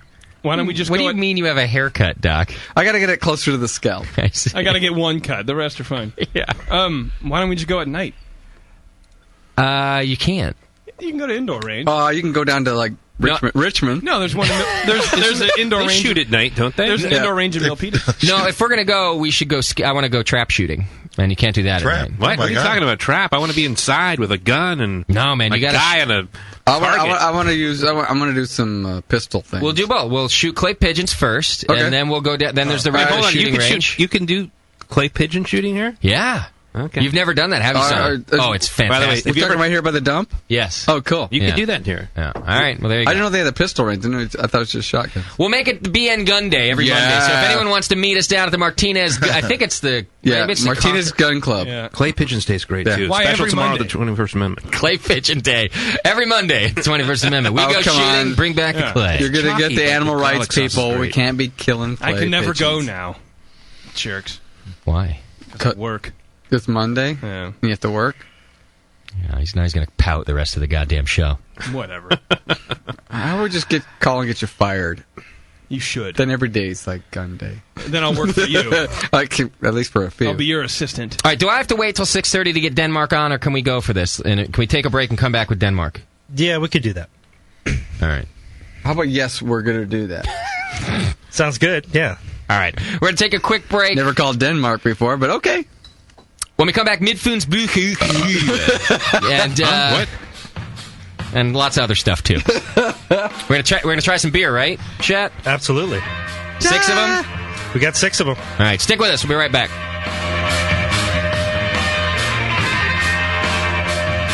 You're listening to the Brewcasters on the Brewing Network.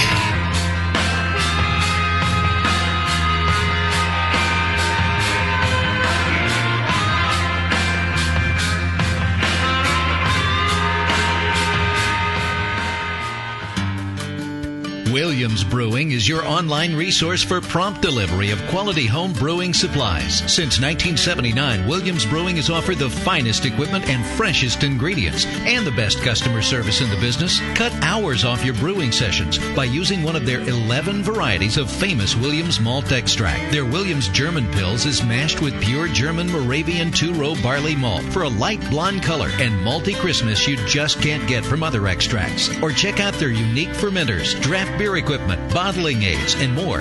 They even have their own line of precision hydrometers. Go to williamsbrewing.com to browse their vast selection and enter promo code BREW at the order checkout for $5 off your next order over $50. Orders placed by 3 p.m. ship the same day. Again, go to williamsbrewing.com and enter promo code BREW at checkout for $5 off your next order. Brewing is easy the Williams way. What have you gotten out of a vial of White Labs yeast? WLP 001, Cal Ale, baby. 23, Burton Ale. 008, East Coast Ale. Cal Common, WLP 810. It's gonna be WLP 400 with beer. I got a sweet hoodie for my vial. Huh? White Labs, your source for great brewer's yeast, would like to invite all homebrewers to join the White Labs Customer Club. Redeem your empty vials for great White Labs merchandise and products. Free yeast, glassware, t-shirts, baseball caps, sweatshirts, polo shirts, and you won't believe what you'll get for 5,000 vials. Members also receive a newsletter packed with White Labs updates and facts, interviews with professional brewers, brew your own clone recipes, beercook.com recipes, and customer club stories. The White Labs Customer Club. Save your vials and get in the club. White Labs. It's all in the vial. Mix me your 100-grain amber recipe, and I'm going to eat it. And then it can ferment in my gut. It totally works. The beer is almost identical to the grain sandwich. Your colon won't know what hit it. The home of live beer radio. TheBrewingNetwork.com. Because like beer, radio shouldn't suck. You're listening to The Session. The Brewing Network. Saving your life. One beer at a time.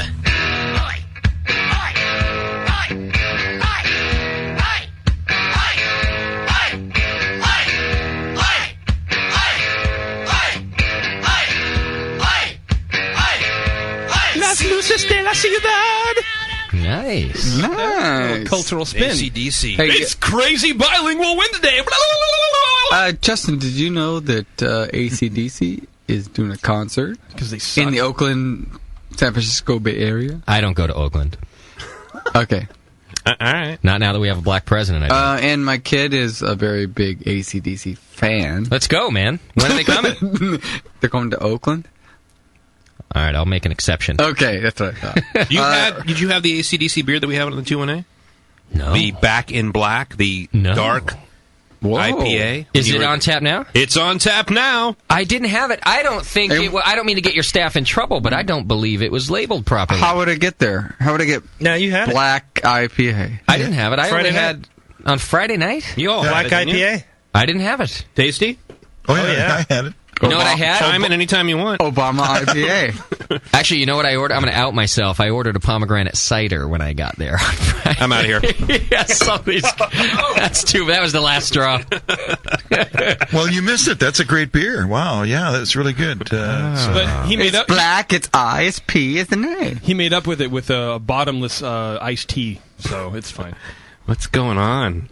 I don't know. Did you order like a pomegranate cider, but don't tell Sully? Actually, Sully, you know why do you what's have funny? a pomegranate Was it one of the hot cider? girls? It was like, you know what? I like the beers here, but pomegranate cider is great. You're like, you know what? I want to have pomegranate cider. But don't tell Sully. Who's Sully is the one that has it on tap. Who's the bleach blonde bartender? What's her name? Frank. Been there for a long time. Michelle. I don't know. She's officially bleach. No, I just mean that color, really white, blonde. Trust me, Sully does not know. Ask JP. It is funny though. So I ordered. We just own the business. We don't know who works there. You know, I get there and she's they're always very nice to me, and she's like, "All right, you know, you ready for a beer?" And I said, "You know, actually, I'm gonna have a cider today." And she looked at me. She just stared at me. Yes, she should have. She went like, "What's wrong?" Mr. Long-haired caveman dude, I'm going to have some cider. I was like, just lay off. Give me the goddamn cider, No okay? wonder you didn't win the beer podcast thing. Yeah. Probably everybody was there twittering about it. The guy from the Brewing Network just ordered the tournament cider. I wonder if someone did see me. I tried to hide at the corner. And that's like a pink-looking beer. It's very pink. I mean, the watermelon wheat doesn't even look pink. Pinko. I know. I know. Dude, I didn't even know about. I'm pulling the sponsorship.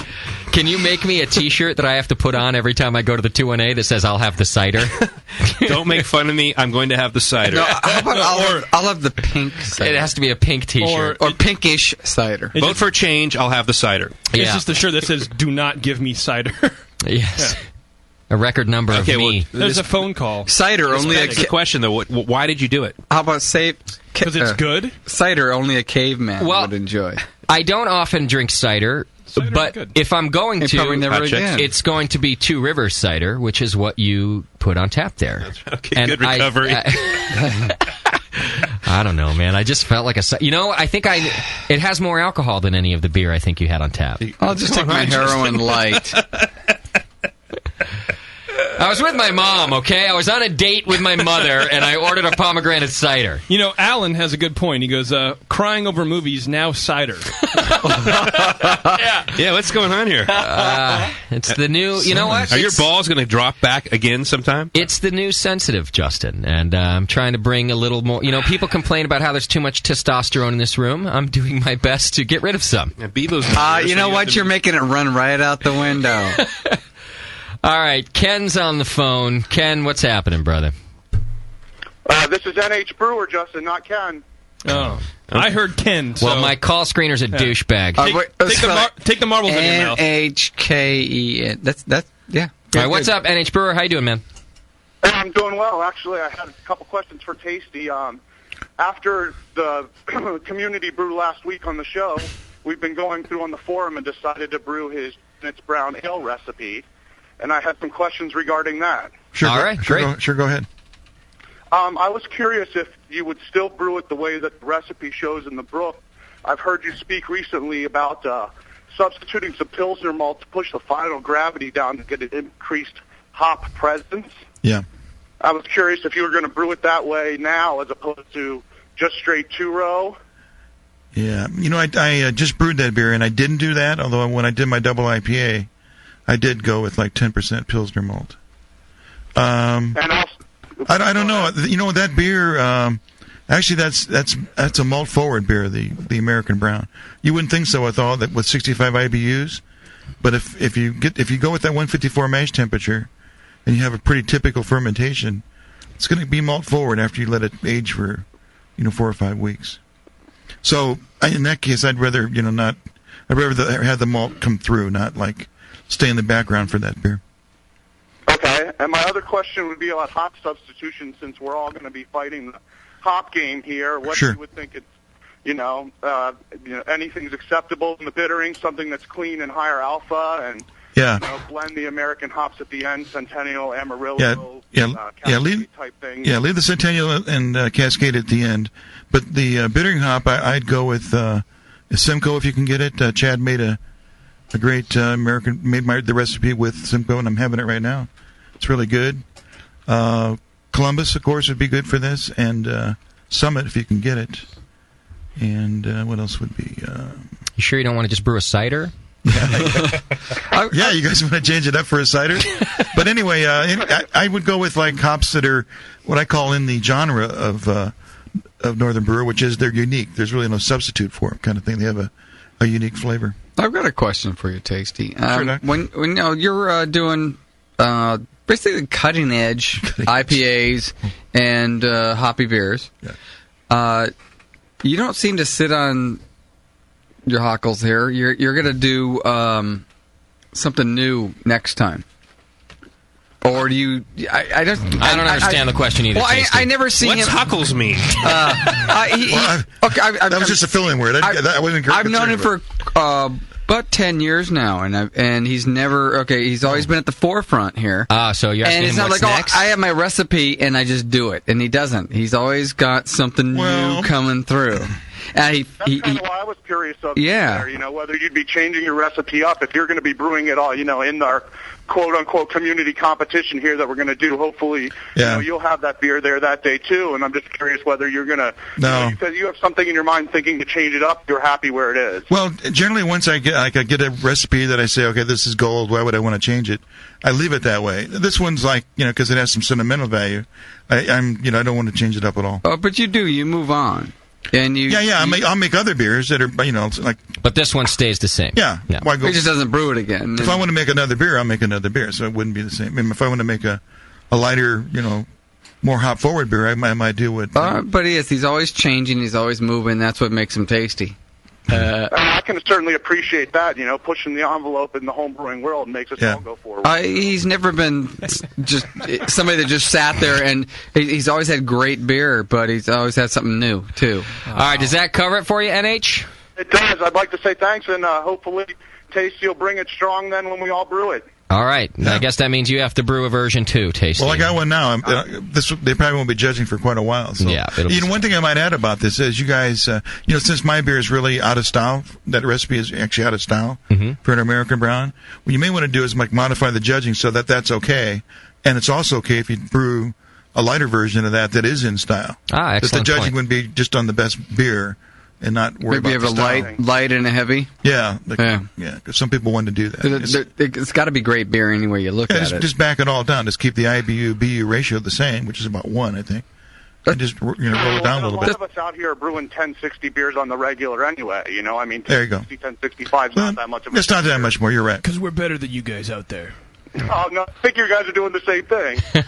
In fact, coincidentally, this American Brown is very similar to the black IPA that we're getting at the 21A now. Oh, black guy. The black eye. The black guy. Yeah, pale ale?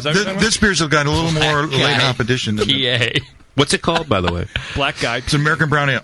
Okay. That's what we call it. No, I was trying Tasty's not very creative with the names, Sully. He's not like you and me.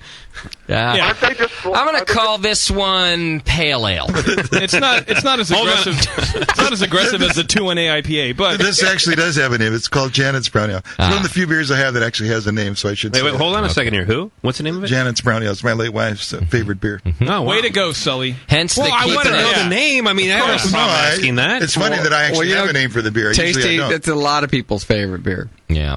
Yeah, a lot of people have made that beer. But that would make for a really long name. Maybe if we would have made that, we would have won. Yeah, my beer's called Justin, Jason's, Doc's, Chad's, mine, Sully's, Stephanie's favorite beer, Pale Ale. You're a Jap. What? You're a Jap? Yeah, no.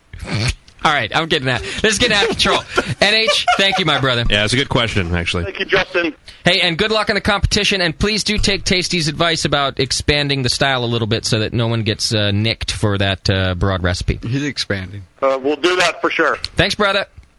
All right, bye. All right, there That's you go. a good question. Yeah, that is a good question. Oh yeah, got us talking about beer. Tasty's he's an underground favorite here at the BN. No, the guy's a rock star. Yeah. I mean, he brewed the 218. It was like I mean, it was great to have him there. It's interesting having guest brewers come in because they kind of give you another way of looking at how you brew the beer. And his hop profile and program was unbelievable. Yeah. So yeah. We've talked about that. Of course, you never asked me to come and brew with you. Not yet.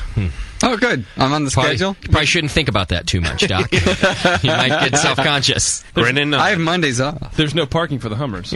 It's true. Yeah, I never bring it into the city because there's never any parking. Doc, I really would like it if you came out and brewed with us, but could you take Bart, please? It's bad for the 2-1-A's image. I generally do, or I take the limo. Could you rent a Prius and maybe... And when you get to the bar, order a cider. Yes. I can't wait till I have a Prius and then I go all around town. You know what? I wish I was there when you ordered that cider. I wish I was there. Like I walked out. I'm like, I'm so glad you weren't. What the F is going on here? Nobody was there. All the guys were outside having a safety meeting or something, and it was me and my mom at the bar. I ordered a cider. I walked out. You and the bleach blonde. Yeah. Was there something on tap that you didn't want? I'm just curious. I'm here with my mom, and I got to have a cider. No, your mom's got dogs that just practically ate me. I don't think your mom has a problem probably ordering a double IPA. No. Your mom raises wolves. If she wanted to. Exactly.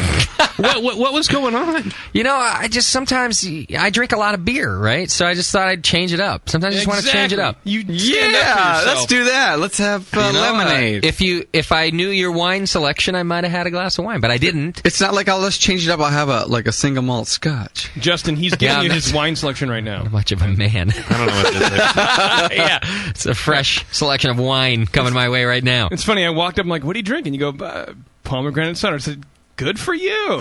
It's a good cider." And we had a moment. Yeah, it takes the attention off of JP. We went and had sex in your brewery. Did you just sell your motorcycle? You have a scooter now, don't you? Oh, I did look. Yeah, but it's still got leather. I did look into that smart car that they have. I love that car. Now. Isn't it badass? You're too dumb for the smart car. It's true. But the smart car is a little too dumb for itself too. I thought that thing would have gas mileage up the wazoo. It doesn't. It doesn't. You put your wazoo. It's up still there? only in the high 30s, low 40s. I thought it'd be well over 50. The size of that thing. You can get it like a Mini Cooper and do the same thing. Same thing. So why get the tiny? It's only for parking, is the thing. Because it says smart, and I think in Europe actually gets better gas mileage because they sell by the liter. I think you get a diesel version. No, they sell by the liter, so it seems better. All right, just so that you know, we do have Midtfyns Bryghus on the show tonight, but. They're not quite ready. I did get a message from a Danish listener via JP saying Chad better check the email he sent to Eddie because he seems to be about an hour off in his planning. Because we're daylight savings back to standard time now. And that turned out to be true. But it did turn out to be true. I think he's coming on with us in the next 15 minutes. We're going to have Eddie, who is one of the founders, and also he's getting united with the brewer to be on with us right now. Did you just speak with them again? Yeah, I was trying to call, can we have just Eddie? So we'll work it out in the next 15 minutes or so is what looks like. What was the name of that brewery again? Going to happen. 15 minuten. Yes, that's the name of the brewery. Hi, in Denmark we pronounce Midtfyns Bryghus as Midtfyns Bryghus. Hi, I'm Sean O'Sullivan. Someone had a great idea. That should be the test for Drunk of the Week this week. Oh. If they can That's pronounce... a great idea. Who came up with that? Idea. Some listener. I mean, I did myself. Yeah. All right, in the meantime, we have cracked open one of Mike Mraz's beers. He was kind enough to give Tasty a selection of his beers yesterday when they were together at Tasty selection. California State Homebrew Competition. And what is this beer that we have here, Tasty? Do we even know? I don't know. It's really nice. Handed me the bottles. Tastes, I don't know, like a... it's like a Belgian something or Belgian other. wheat beer, maybe? I think this calling... Ignore the color. I think he's doing some like additive or something. It's dark. Tastes like a little, almost like an Eisbach, just not as strong. Yeah, it does. It's plenty malty. But not as good as your Eisbach. Not as good as my Eisbach, that's because right. it was really Doc's Eisbach. Right, exactly. Let's drink it Everybody like we're on a knows podcast. that, JP. You didn't have to. You could have let me have my moment. See, that's when like a guy says something nice, and then... No, it's not like that at all, as a matter of fact. I see. Yeah. Never let JP be your wingman. Oh, no. Oh, I am the best wingman, by You know the way. who's a... Yeah, because they know you're not going home with anybody. Yeah. You know who's a good wingman that I just discovered? Tell me. Tasty. Tasty is an amazing wingman, and here's why: because Tasty's harmless, right? He is the nicest teddy bear guy, so he goes right up to these hot chicks, right? And he just starts, and I'm with, and he starts talking to him, and then before you know it, because he's also just very mellow, he's disappeared. I don't even notice he's gone, and all of a sudden I'm talking to the hot chick. Oh, he's disarming. He's fabulous. Oh, he's gone. No, I'm drinking a pomegranate cider. That's right. The other thing my friend wants to try everything. He's tried everything in the world. He's a very worldly guy, and now he's on the pomegranate cider. Yeah. The other thing I realized is that a woman holding a passport is like a neon sign to me. If I see a passport, I can see it from across the bar. You're on vacation, hon. It's I don't know what it is. It's like it's like a traveling is great. Extra sense that I have. That's your desired type French. I just got back from traveling. This is my friend Tasty. I love you. I love you. Yeah, that's what a conversation at the bar is like with me, with a pomegranate cider and a DVD of Young at Heart under my arm. Exactly. Have you seen this? It's old people drinking Coldplay, singing Coldplay. It's unbelievable. I cried. Did you know Herman died? He was the lead singer, and now he's not singing it anymore. And at the funeral, they sang it. Sing it in my heart. But the bonus is everyone gets a 16th more applesauce with dinner. That probably sounded better before you messed it up. Yeah. I bet Well, you're a jerk. I bet the thought of having kids sounded better to your mom before she messed you up. Oh my God, that was a zinger. Zinger! Woo, woo, woo, it's Zinger Saturday here. Can I point out something? I did think about having my mom on the air tonight. We really haven't done a show yet.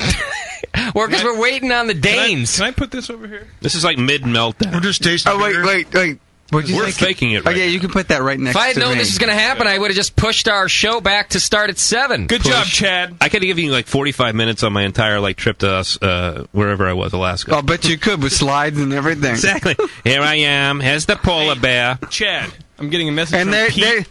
Look, there's John with the polar bear. Here's Chaz wearing the hat again. And Stephanie's like holding the guy with the polar bear hat. Chad, call code for some reason. Pete's telling you to call code. Thank you, Pete. No, I think we got to call code. I'll tell you what, chat. crazy strip club though in Anchorage. Oh, I could tell my strippers. Great America Bush Company. Or Great Alaska Bush Company. That's what it's That's called? the name of it.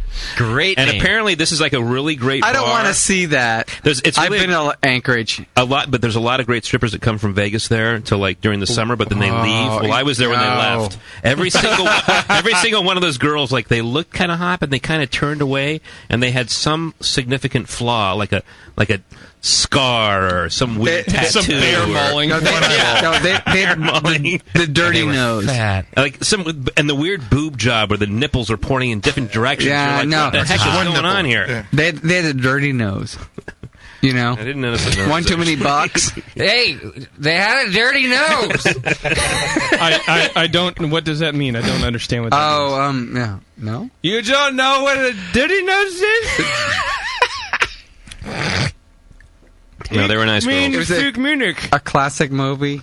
No, never saw it. Okay, good. I hung out with the guys from Midnight Sun up there. That's a great brewery. I've heard good things about them. Oh my gosh, they do this whole. Where'd they get the name? They do this whole series up there. Last year they did this whole Planet, was it Seven Deadly Sins series? So it's Sloth and all the other ones. Yeah, and it's hungry. Speaking. Shit, what is it? Help me out here. Anybody? What? You talking? What are the Seven Deadly? Yeah, Lust. They had all that stuff. This year they're doing.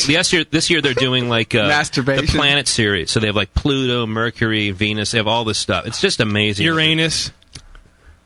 Poo. Crickets. I thought that the crickets were speaking for themselves. And Gabe up there is a great brewer up there, and just went out of his way. Came at 2:00 in the morning, and we met up and tasted all the beers at their old brewery. They're moving to a new brewery. Just a phenomenal experience up there. That's great. If you ever have an opportunity to go to Alaska, I know it kind of gets a bad rap right now, depending on what your politics are because of what happened. But it's an unbelievable place for craft beer. There's a great festival too, which I'll be at in January, called the Great Alaska Beer and Barley Wine Festival, and it's just phenomenal. People are trying to get me to go to that. You have to go to it. It's just. It's great. Fly to Seattle, do a night layover like I did, and then fly on to Anchorage, or just go direct. It's just great. Can I bring my mom? Bring your mom! I think I'm going to bring my mom everywhere now. No. She could sell T-shirts out of the bag in the parking lot. Yeah, I'm waiting in the car, man. Sell some shirts. That's my son. We'll Flipping them around. We'll build a vest for one of the dogs, and the dogs can walk around with shirts on their pouches. You should go to that. It's great.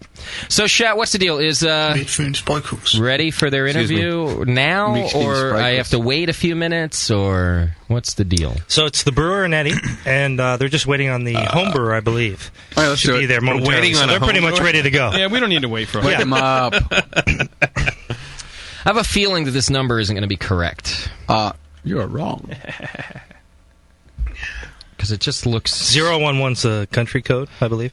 But it's That's not. like get you out of the... Chad, that's something you should say, I know. Yes. Okay. But 011 is not the country code. No, 01 Not, I gets you believe. out, and then the country code is after that, I think. Yes, that's correct. Oh, okay. That's why I'm thinking this is... Could you go 001? Welcome to the Sunday session. Hi, we're learning how to call out of the country right now. I can't believe we didn't win that award. I like the dark bag. Are you listening to this program?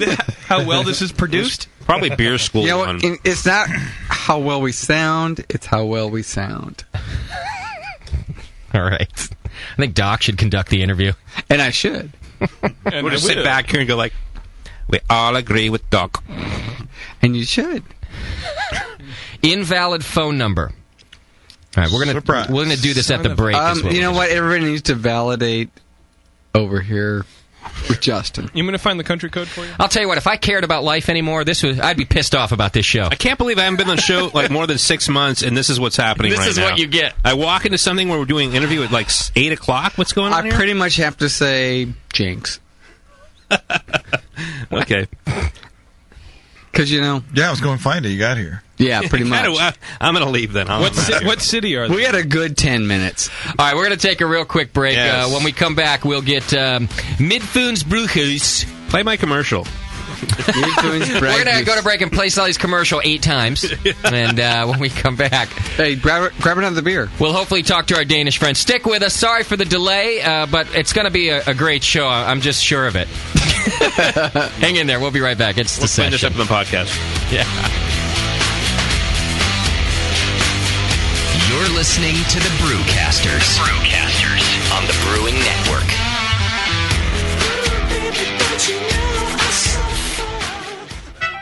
Okay, I rolled a 15 and I get a +2 from my yeast starter. No, sorry. You failed your roll. Your beer is infected. No way. You had to beat a 24. It's schizosaccharomyces. This sucks! I just failed versus oxidation! Our party is fracked! Doug's the only one left, and his beer is a Berliner Weiss! What's this? A tea party? Hey, this is a brew session, man. Get lost. Is that an actual beer? Yeah, I crafted it. I don't really use the dice anymore. I'm a 10th level beer nerd. Are you a 10th level beer nerd? Does your significant other know the difference between an Irish red ale and a Flanders red ale? Do you burp, strizzle, spalt, and fart Y Yeast 2308? Then you're in good company at Northern Brewer. Northern Brewer has all your beer nerd needs, ingredients, equipment, and knowledge 24 hours a day at northernbrewer.com. Plus fast, cheap shipping, only $7.99 for the contiguous USA. And check out Northern Brewer's huge selection of dorky beer kits, including the socially awkward Patter's beer and the sci-fi convention showstopper number 8. Make 10th level at northernbrewer.com. Life is too short to drink shitty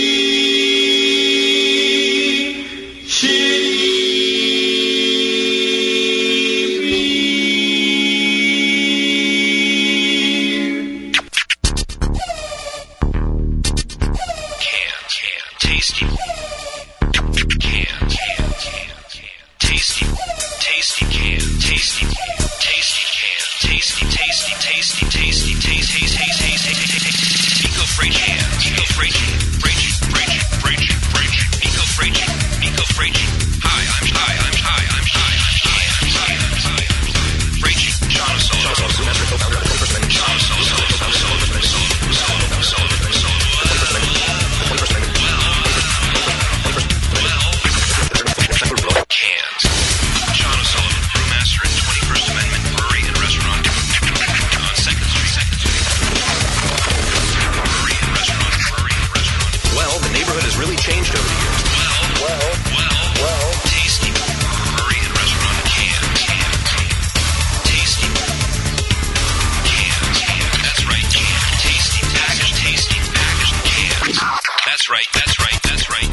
Sean O'Sullivan, the brewmaster and co-founder of the 21st Amendment Brewery and Restaurant in San Francisco. Crack open a cold 21A in San Francisco.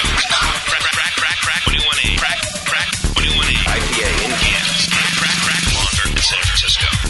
Blonder pressure. Packaged blonder. Pressure blonder. What? In San Francisco. Brewmaster in San Francisco. Well, that's right, cans. Tasty packaged. Local neighborhood brew pub. Hi.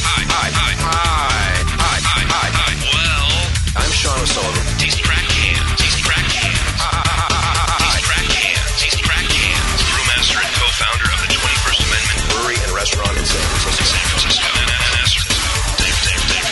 Francisco. Tasty brewmaster. San Francisco. That's right, master. Well, that day has come.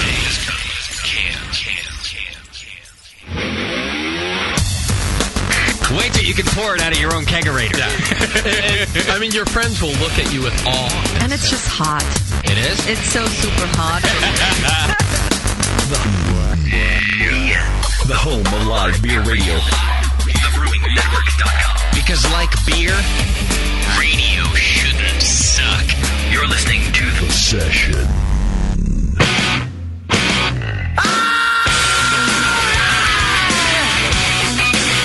keeping the ass out of Brewcast. This is the Brewing Network.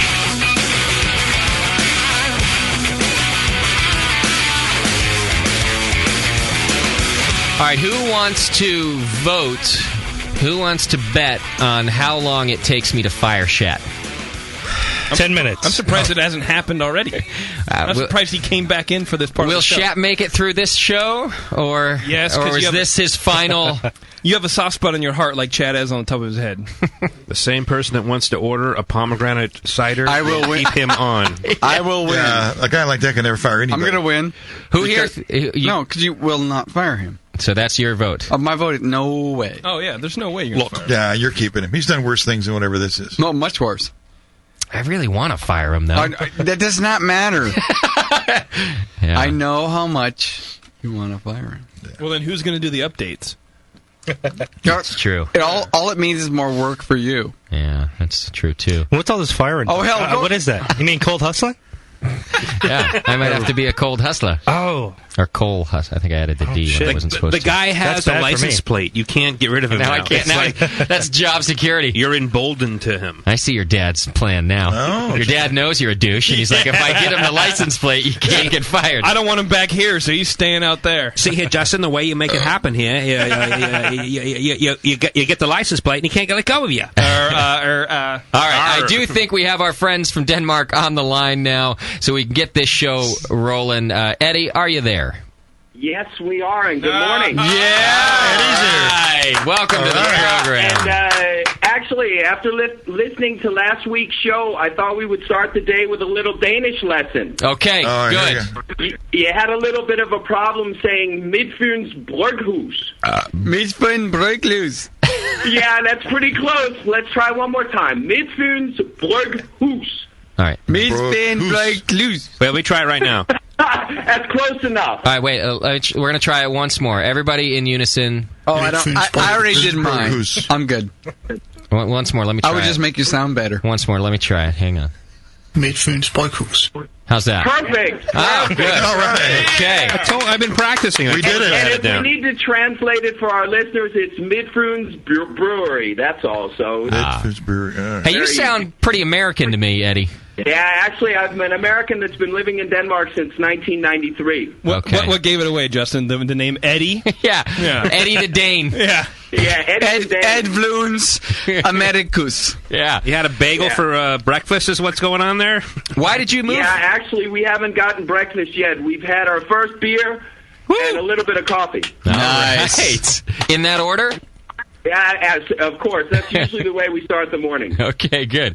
Eddie, how is it that you ended up in Denmark? Why'd you move there? I met a Danish woman back in 1989, and 7 months later we were married, and 5 years later we moved to Denmark. I thought you were going to say 7 months later we were divorced, and I'm still in Denmark. No, not yet. Good for you.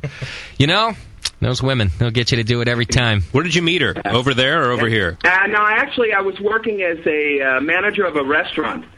So she came. She was an au pair in the United States and came into my bar one evening. Okay. And that's kind of one of those stories. It was kind of a love-hate in the beginning because I asked her for her ID card because she looked very young. Passport. And it irritated her. She thought I was an asshole and thought that she would never come in that bar again. So it started out rough, but yeah, we've been married since. So. But the stalking paid off. Yeah, I love the fact you referred to her as an au pair, because that means she's probably really hot, because nanny versus au pair. Au pair is always like really hot young girls. You know the stereotype of Scandinavian women, you know. Yeah, they're really, really... They like gefilte fish? I don't understand. Blonde. Blonde, yes, nice breasts. Yeah. 7 o'clock in the morning. Eddie has listened to this show before. Good morning, Woody. Listen, Eddie, I'm a little older. Could you send a picture over, please? Say good morning, Woody. Don't worry. Now, Eddie, how long has the brewery been in business there? The brewery started in the end of 2004. And I came in as I bought 51% of the brewery the 1st of November 2006. Okay. And it was a brewery that had a very rough start in Denmark. They started making Scottish real ales, which they had production problems, and the consumers in Denmark were not too keen on the type of beer they were brewing in the beginning. Okay. And now, is that because the beer itself was flawed, or was that just not the beer scene in Denmark? It was a combination in the beginning that the beer was flawed, and then they had they worked out all the problems, but the tastes just weren't. The problem was once you have a bad reputation, it's very hard to change it. Right. Believe me. Like Justin, yeah. Rough start. Yeah. Okay. So the two original owners sold their shares of the company, and I came in the 1st of November 2006, where we basically started from scratch. Now, did you have a beer background, or did you just fall upon this? I have a background in fine food and wine. Okay. So how did you... like our category. And, there was a very innovative brewer that was brought into the brewery. His name is Jan Jensen. Okay. And one of the other things that we've done, which is a little bit innovative, is that we decided that because there's a big movement with craft brewers in Denmark, as well as the microbrewery branch exploding in Denmark the last 5 years. We've gone from about 15 breweries to over 100 microbreweries in Denmark. Wow, that's really rare. There are only 5.5 million people in Denmark, so I believe we're right now the number 2 country in the world with most breweries per capita. Yeah, that's impressive. So we also our product development team is our brewer and a very well-known craft brewer in Denmark, Jakob Mikkelman. He's on his way here now. He'll be here in about 10 minutes. Nice. Sounds like Jakob sounds like he should be our our 5th morning show guy, right? Jakob Smirnoff. You would not believe it. I'm drunk. I fell off the curb. Exactly. All right. Good job, Sully. I liked it. Just dropped right into that. So, Eddie, it sounds to me like since you had the food and wine background, you got into the beer business for the potential, not because you were a home brewer. I mean, were you a craft beer fan? Yeah, or I got into the business, I think, because of 2 things. I like good food, and I like my good drinks, wine or beer. The other thing was that... this was the first time in my life I had a chance to develop and produce my own product. Okay. And I found that quite interesting. And I don't think I could have found a better business to develop products, because the beer business is quite exciting, and the opportunities are, it's incredible, because you can make beers to taste almost of anything. Okay. And I think that's what's interesting. There are no boundaries. And did your Danish accent come with the brewery, or? My Danish accent is because I've lived in Denmark for so many years. All right, I'm just fucking with you. It is funny, though. It kind of goes back. You can't say fuck. Sometimes you get a little Brooklyn in there, and then sometimes you get a little Danish in there. Yeah, and the thing was, I lived in Manhattan for 2.5 years, so I had a little bit of a New York accent at one time, but my accent is totally confused. Gotcha. So I'm guessing that the brewery is a full-time gig for you at this point in your life. Yeah, definitely. It's full-time. You don't go into this business anywhere and do it part-time. Sure. Okay. We went from probably one of Denmark's worst breweries to top 3 breweries within 2 years. According to us.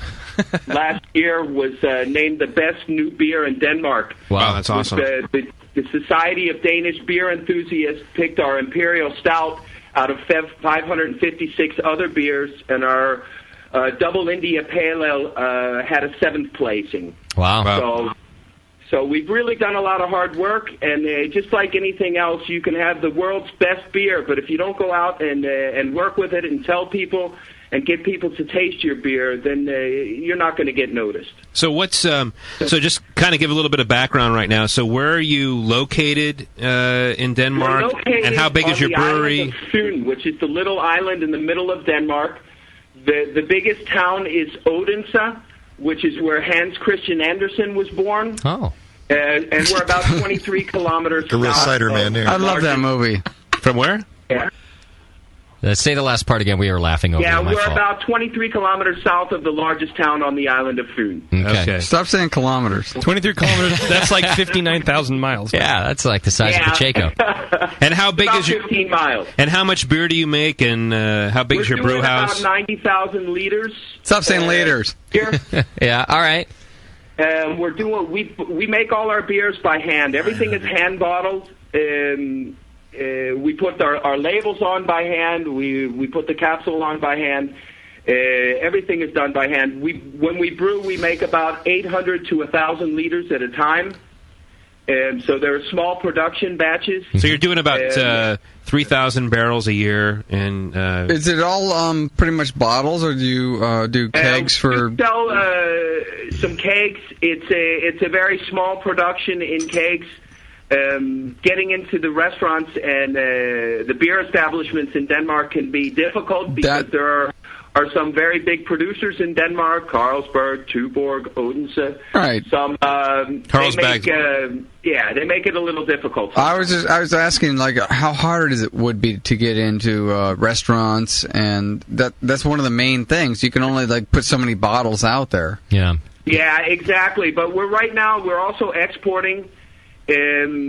So, I mean, we have a lot of small customers. Hey, we call them small. so Carlsberg's like your that's kind of like your Anheuser-Busch of your area, basically. Exactly. They're like the 900-pound gorilla. Yeah, the big challenge in Denmark is 5 years ago there were very few breweries and there were almost no special beers on the market. So everybody was used to a Pilsner. And what has happened is it's become a beer revolution. I mean, Denmark, if you go back 30, 40 years, all the farms, they were brewing beer at home. The farm workers were getting home-brewed beer. And then all the big breweries bought up the small-town breweries, and there were 3 big players on the Danish market. And now our biggest challenge is to move the consumer from a Pilsner to an extreme hopped Double India Pale Ale. That's awesome. And what we're seeing is that the consumer they're excited about all the new beers and their taste buds. We're moving them every day, and they're starting to ask for more and more extreme beers. So exactly what's going on there? Because you have kind of a craft brew scene that's in its infancy, and I was back in Italy a couple years ago, and they're just kind of trying to figure out what they're doing there the last few years, whether they're going to be an ale brewery, lager breweries, or Belgian breweries. Were you guys kind of like, where did you come from? It sounds like you're sort of seated in lager breweries. Are you, or brewers, are you like going more towards ales, Belgian beers? Are you looking more towards the United States, where it's more of a bunch of different types of styles, more of a hodgepodge kind of thing? Yeah, actually, you're correct. It's the 100 microbreweries in Denmark. It's a combination. They're inspired from beers all over the world.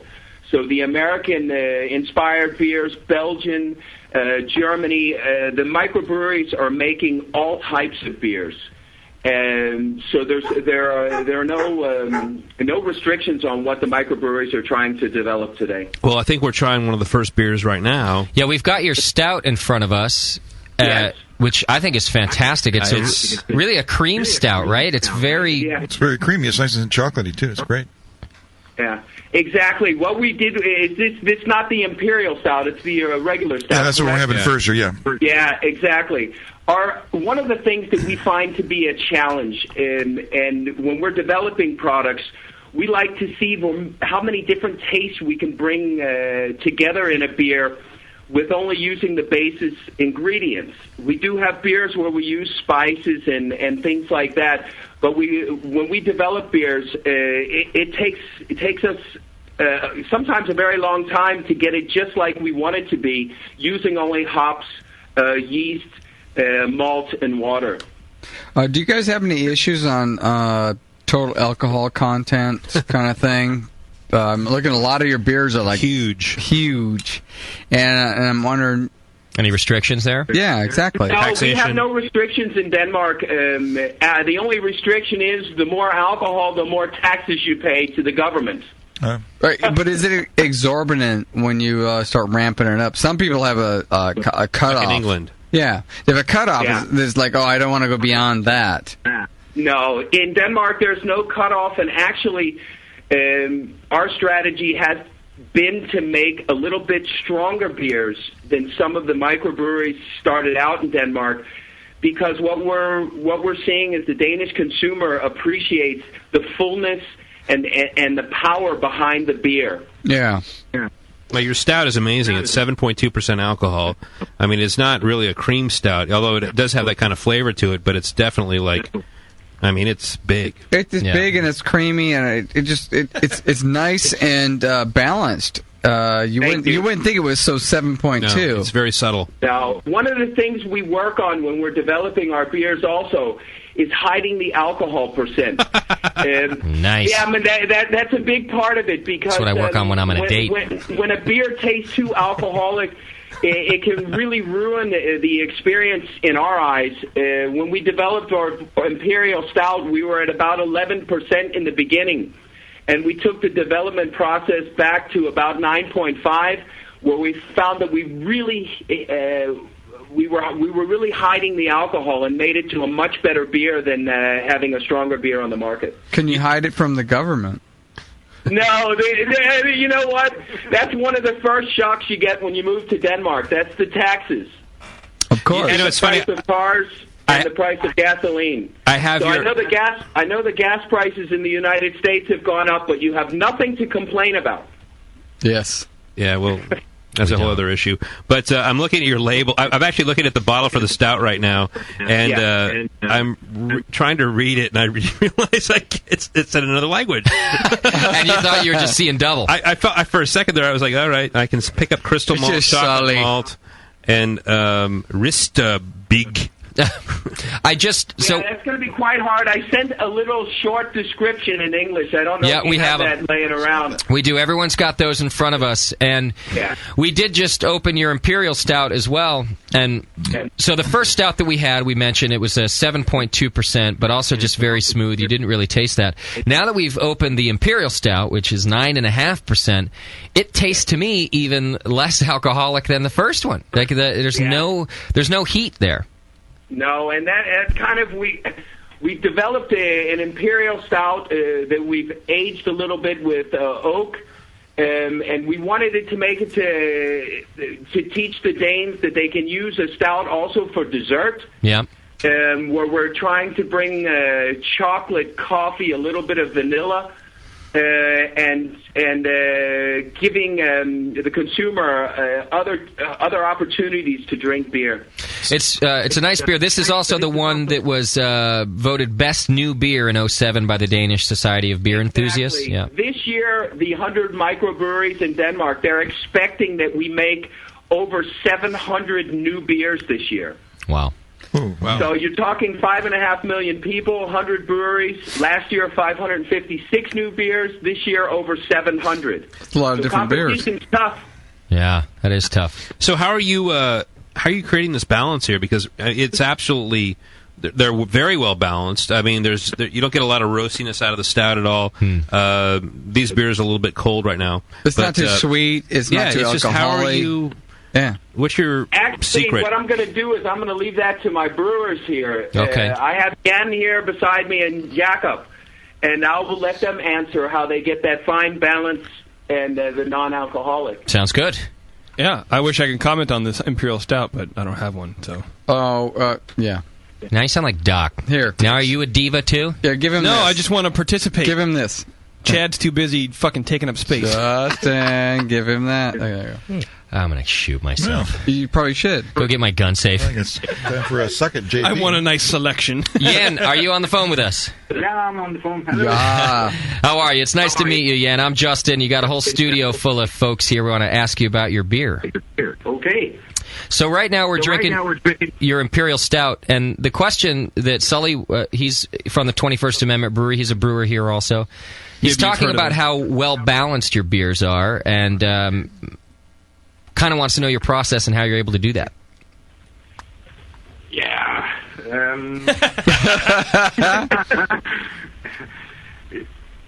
Yeah, it's difficult to answer, but a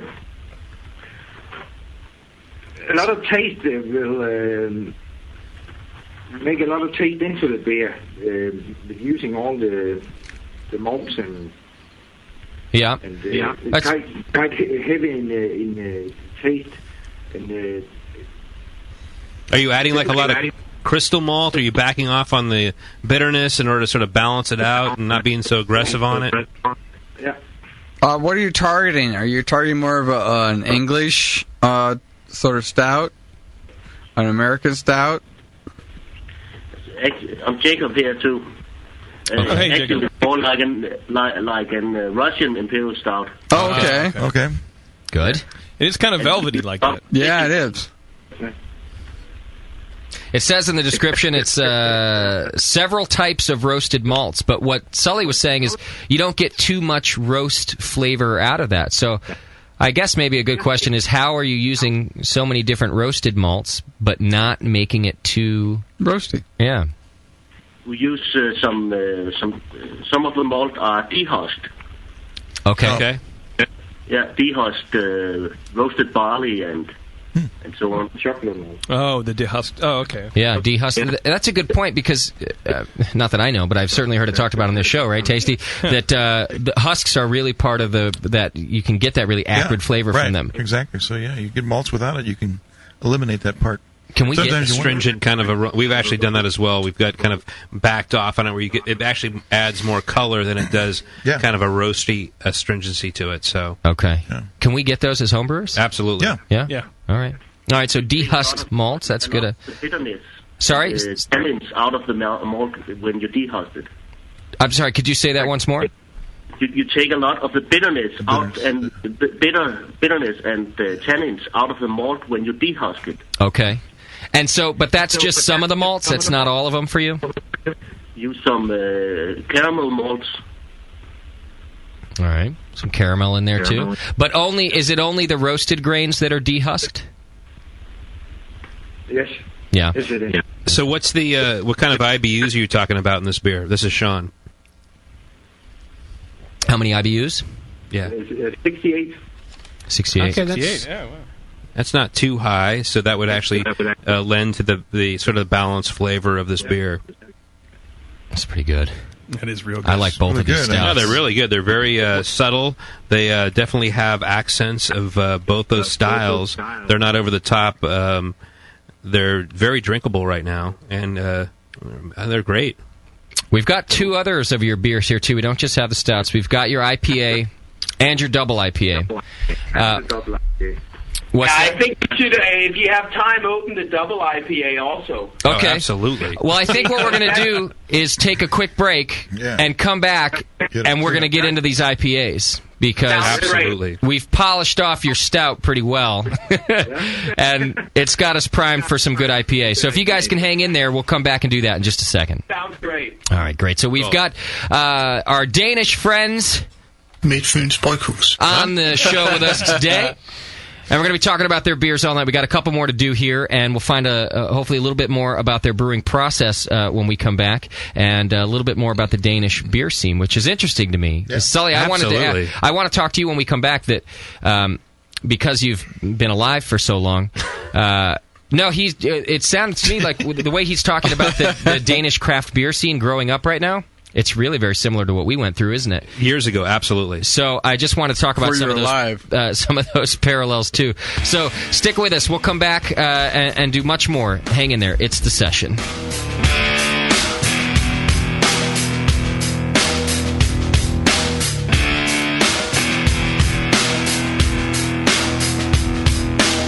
You're listening to the Brewcasters. On the Brewing Network.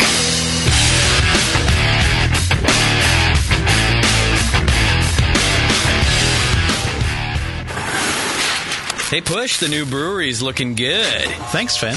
Piece by piece. Well, let's fire her up. Whoa! Is that a new kettle? Yeah, just got it brand new, but paid half price. What? And that blade scale? 40% off. The new tap handle? $5 instead of 13. Got a new regulator for the brew stand, too, but $5 instead of 25. Dude, where are you stealing all this stuff from? Where else? The More Beer deal of the day. Announcing the Beer, and More Beer deal of the day. Every day, a new fantastic deal from big items to small that will blow you away. Boil kettles, carboy carriers, sterile siphon starters, digital timers. Watch morebeer.com every day for a new deal, and you just might find the item you've been waiting for at a price you cannot believe. Hurry, because stock is limited on most items. And that sweet Guinness cap, let me guess. The More Beer deal of the day. Yeah, I knew it. Come on, let's brew something. Find the More Beer deal of the day at morebeer.com. Celebrity voices impersonated. You're listening to the Brewing Network. Because like beer, radio shouldn't suck.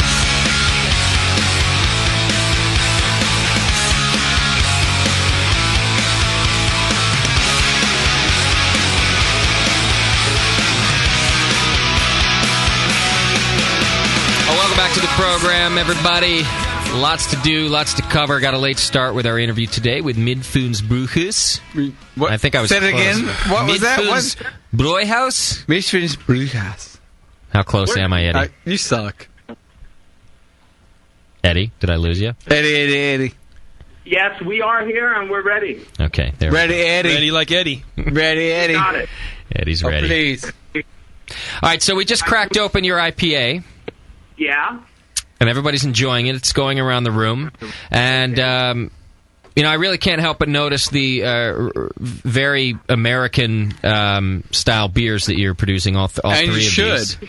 Yeah, but that's where, of course, where I'm inspired. Yeah, okay. Back Absolutely. in the 70s, one of the first special beers I ever had was the Samuel Adams Pale Ale. Back when they first came out. Yeah. And living in the United States, I enjoyed the microbreweries before moving to Denmark. Mm-hmm. And as they say, I'm a hophead. I'm to more hoppy beers. Okay. Now, guys in the room here... IPAs has been one of the things that I've wanted to produce in Denmark.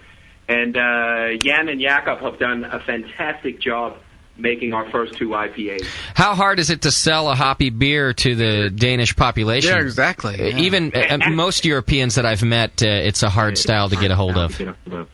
Actually, it's not our best seller, but what is happening is we're seeing that the consumer is moving over to the more hoppy beers.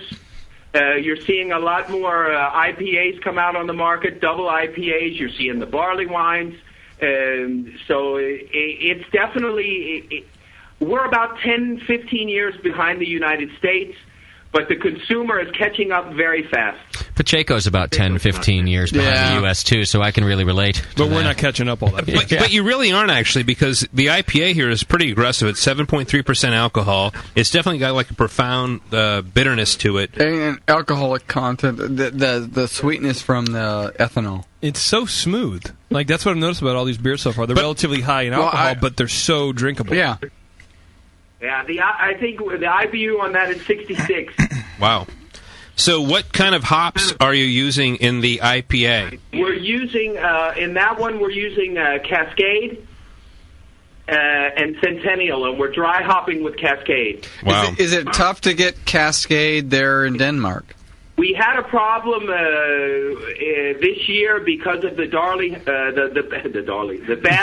bad harvest. Yeah. The prices in Denmark on hops, they went up about 300%. But we're not having any problems getting enough now. So that's good. We're just laughing at Sully. He's making funny faces at us right now. Sorry. But one of the things that we work on with our IPAs is we want a good malt profile also. Yeah, see that's what I was going to comment on, because you guys in the room were saying that it's so hoppy and aggressive. I was thinking East Coast IPA. Yeah, I wasn't thinking West Coast certainly IPA. Balanced. Yeah. I think that has a lot to do with the grain they're using. We're using like Great Western, raw malts, pale malts, and things, and they're using continental stuff. Okay, so it's English malt. Yeah, what is the base malt in this beer? What would you use for base malt in, say, any of your beers, really? What's your backbone malt? We use the Marisol base malt. That's amazing. Yeah. Yeah, all right. I'm tasting that in this beer. Now, what about yeast? You using an English yeast as well? We use US, I don't know if it's called 05 or... Oh, using a dry yeast, So, yeah, 05, yes. Is that... Sure yeast. It's it's basically the dry version of 01, which is the White Labs version. It's 50 of US 56. Fermented, right, of white. Yeah, Fermentus 05. So is that an English yeast? No, that's equivalent to 01. American, very. So it's the Marisata that I'm getting the English notes from. I think. Well, I like this beer because we're drinking the IPA right now. I like it because it's very balanced. I mean, you kind of you just touched upon it very briefly, but it seems like you're sort of constructing this recipe where it's got more of a malt, like it's got a malt balance to the bitterness. It's not just like drinking bitter tea. There's definitely a malt presence to it. Very nice beer. You're not getting that big dry finish. You're getting still a very nice bitterness, but the balance is something that we've worked very long on. And I think when you're trying to take, I think based on the consumer group that we're working with, it's easier for them to start there. We're developing some more extreme beers at the moment where you're going to get much more of that American dry finish. But this is kind of step one. So I have a question it's for Jan, but if you could cover it, Eddie, that's fine also. Because you keep talking about how much you've worked on these beers and we're talking about how well done they are. What is Jan's and Jakob? What are their brewing backgrounds?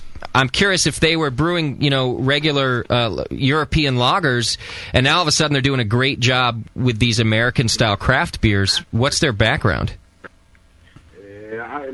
I have been brewing a little bit before I come into the brewery, and then I 4 years ago I was finishing education where I was studying food technology, and in that time I was employed in a bigger brewery here in Denmark. Okay. Band for a short time before I started in the brewery, but I've been brewing for many years at home. So are you happier being at a smaller brewery? Pardon? Are you happier at a small brewery? Yes, it's a great space to work. Yeah, I bet.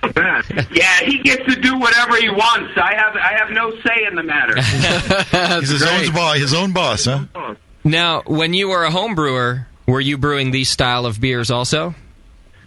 Yes, I was, yeah. Okay. But the big brewery you worked for, you were brewing industrial lagers. Normally it's lager. Yeah. Okay. So when you were sort of the impetus, the idea, the example of these beers that especially this IPA that we're drinking, and also we just started drinking the double IPA.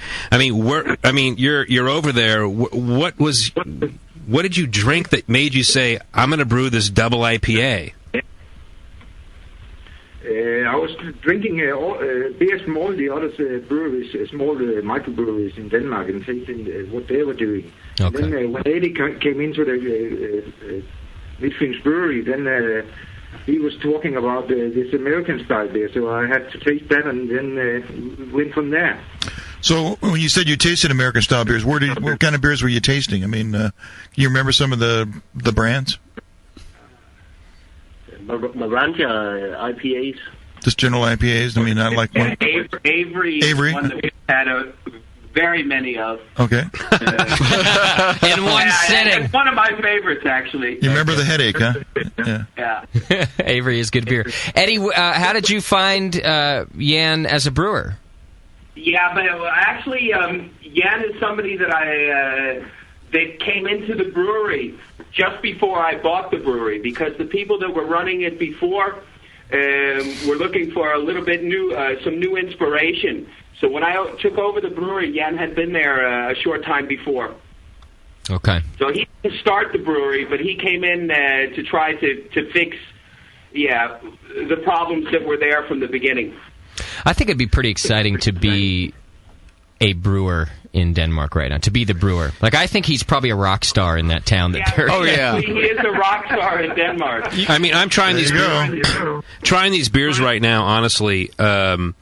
This double IPA at 9.2% alcohol, and the flavor in there is absolutely phenomenal. And to think that it's being brewed over in an environment where it was probably not so commonplace not too long ago is really extraordinary to me. Yeah. I wonder if people would come to see your beer. You have this IPA, American IPA, and you're in Denmark. Yeah. But right now, our export markets, we're exporting to Norway, to Holland, a little bit to Finland. We've sent a little bit of our beer to Germany. And of course, as an American, I have some goals that I want to achieve. We also tried Iceland, but they want to take over the world. Iceland doesn't have any money, so we stopped with it. Neither would we, actually. They love the beer, but they have no money. Of course, one of my big goals is to send some beer to my own country. There you go. And that the day that we send the first pallet of handmade beer from Denmark to the United States, there will be a big party at the brewery. I can tell you. You're going to cry, aren't you? Basically, I'm ready. When I talk about it, I get a little choked up. I don't blame you. Right after you do that, don't watch Young People, because you'll cry twice. Young at heart. Exactly. Young at heart. You know what was funny is because when I first started in the business, and we started making all these new beers, of course, I was looking on ratebeer.com to see what people thought about our beer, some of the experts. And the first time that one of my beer, we got a rating from the United States, I had a tear in my eye because, of course, these raters, they send beers back and forth. So we've had many ratings in the United States, not many, but a good bit. Sure. And the first one was incredible. That's good. That's gotta feel really good. We're drinking the double IPA right now. What's the hop bill on this? Yeah, the hops we're using, of course, loads of Cascade. We're using Centennial Chinook. The IBU is at 110. Wow. Good man. Yeah, which some people say that they don't feel the 110, but that's also... I don't feel it. Yeah, but that's also because we've worked really a lot on the malt profile. Yep. There's a little sweetness there, and it's a beer we feel is. I mean, we're never 100% satisfied with our beers. If we make 90, 95, then we put it on the market. But we always believe that we can make our beer even better. Yeah. And as a small brewery, we sometimes adjust our recipes without telling anybody. As well as you should. Because you can. Just saying nothing. Yeah, we can do that. Yes. So that's one of the things we work on when Don't we make do it. a batch. Sometimes we'll take some of the batch and make a little test and see if we can do it even a little bit better. And if we feel the result is better, then we put it on the market. Okay. Now, tell me about this homebrewer program that you have, because I was reading a bit about it, and something really special to us because in Denmark they have a lot of what you call gæstebrug, where they take a professional brewer from another brewery, comes to a brewery and makes a beer. Okay. But what we decided, just as fast as the microbrewery branch is going in Denmark, there are home brewers all over Denmark. There are associations in each town where these home brewers get together and they make beer together. And what we're trying to do is we're trying to find and give recognition to these fantastic craft brewers in Denmark. And what we've done is once every 3 months, we pick a home brewer from somewhere in Denmark that has made an extraordinary beer, where maybe it's a little not traditional. They've used some raw materials that we didn't even think about, and a beer that we just find to be very exciting. We invite them to our brewery to make three batches, about 6,000 bottles, and then we distribute it over all of Denmark, which means that home brewers in other big cities in all parts of Denmark, they can buy each other's beer. And it's kind of it's a new concept, and no other microbrewery is doing it in Denmark, and we're doing it for the good of good beer. Basically, craft brewers are very innovative.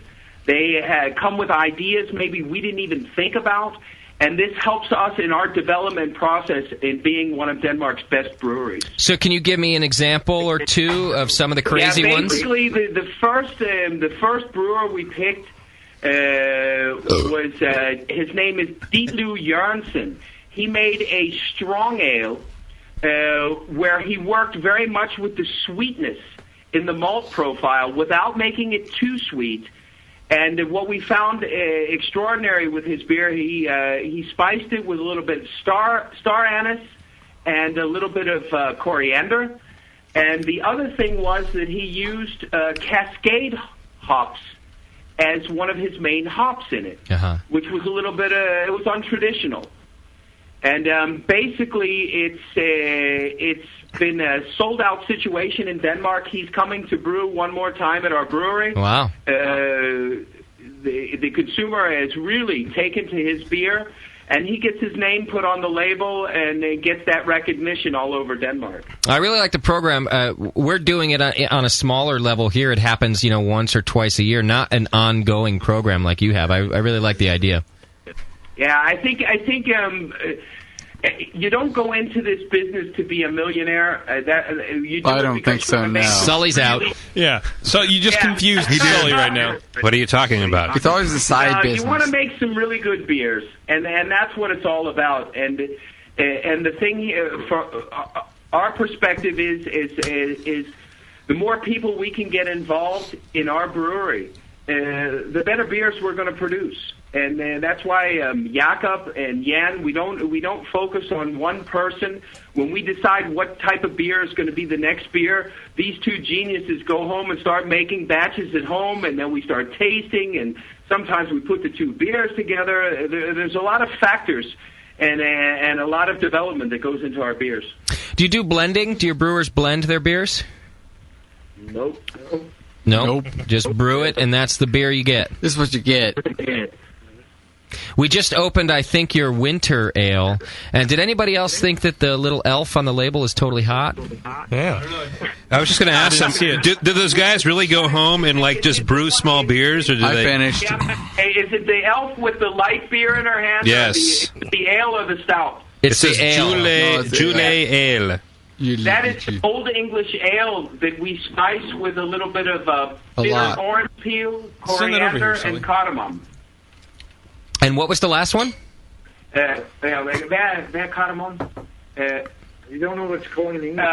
It's cardamom. Cardamom. Is that what it's called, JP? Cardamom. Oh, who's the little elf based on? Yeah. Sully wants to know where you got the picture of the elf. Who's it based on? What's her number? And is she married? All our labels are designed. There's a school in Odense where they do graphic designs, and because we're a small brewery that doesn't have millions of dollars for marketing, we develop all our labels with students.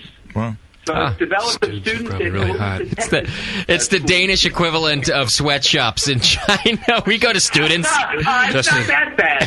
But I can tell you what, interns. It's not hard getting students motivated to make a label for beer. Yeah, because you give them free beer, don't you? Exactly. Yes. Exactly. I love it. I got to start taking some the universal currency. Eddie, can you and I get together? You give me some business lessons. You're doing a good job on how to get students. No worries. Yeah. Oh, Justin wants to be so European. Yeah, I'm out of here. I'm coming to Denmark, I think. I pick a new country every week. Welcome to visit. I think we're both going there. I'm actually applying for a NetJet account, so we can just get in there and. You're so there. Good. Oh. The only difference is that Sully will have a house when he gets there, and I'll be homeless. I hope you hit a whale on your way to France. Yeah. Oh wow, this is awesome! I really like this beer. You have this? Yeah, and I've never heard of the spice that you mentioned at the end there. Oh, cardamom. No, that's what it's called here. It's the same. This is what happens when you've lived in Denmark so long. Jan's going to go out and look it up in the English-Danish dictionary. Cardamom is exactly right. I think it's the right name. I just actually haven't heard of the spice. That's all. Google. Jan sounds like a Great Dane. Look, spice for Justin is salt and pepper. Yeah. Oh, he's lucky to be a salt. I like this beer a lot. This is nice. So what are the spices in this beer again? Cardamom. We're using a bitter orange peel. Okay. Coriander. Star anise. And cardamom. Oh, that's nice. That's really good. It is cardamom in English. No, it is. I've heard of it. It's fine. But I have to tell you, this beer is phenomenal. Absolutely phenomenal. Yes. Nice. What's the base beer? Before you get to all that spice. Yeah, it's an Old English ale is the base. Okay. That's 6.8% alcohol. And basically, this beer is developed in Denmark at Christmas time. They have what they call a Christmas lunch. It's called a julefrokost. And at that event, which is a big event in Denmark, we have our Christmas lunch. We drink, what is schnapps? It's Jaeger. It's like, schnapps. It's like a spiced alcohol, not Schnapps. vodka, but it's... Fernet? Schnapps. Yeah, not Pernod. They call it schnapps in Denmark. It's a spiced, very alcoholic, where you do it in very small shots. Okay. And the idea was that the beer needed to be spiced and could carry this alcoholic beverage that they drink at this lunch. I hate when that happens. And that's what we developed the beer for. What's the date of that event? It happens all through December, basically. Right. Everybody does it at their own homes. A lot of companies, they hold these Christmas lunches for all their employees.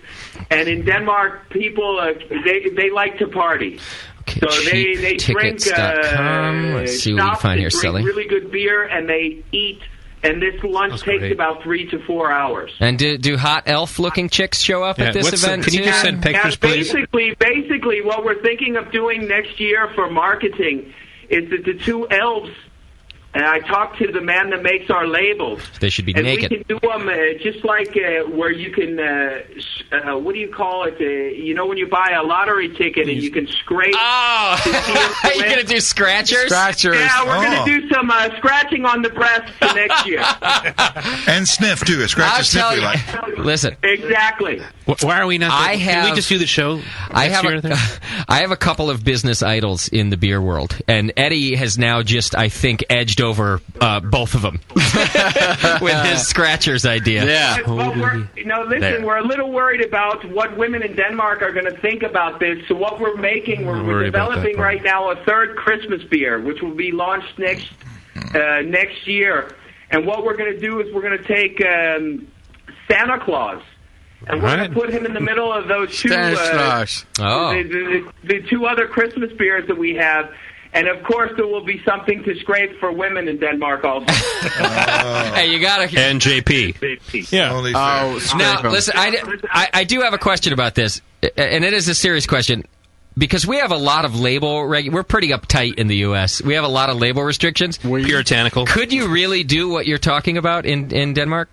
No problem at all. Actually, Denmark is a very free country when it comes to advertising in that way.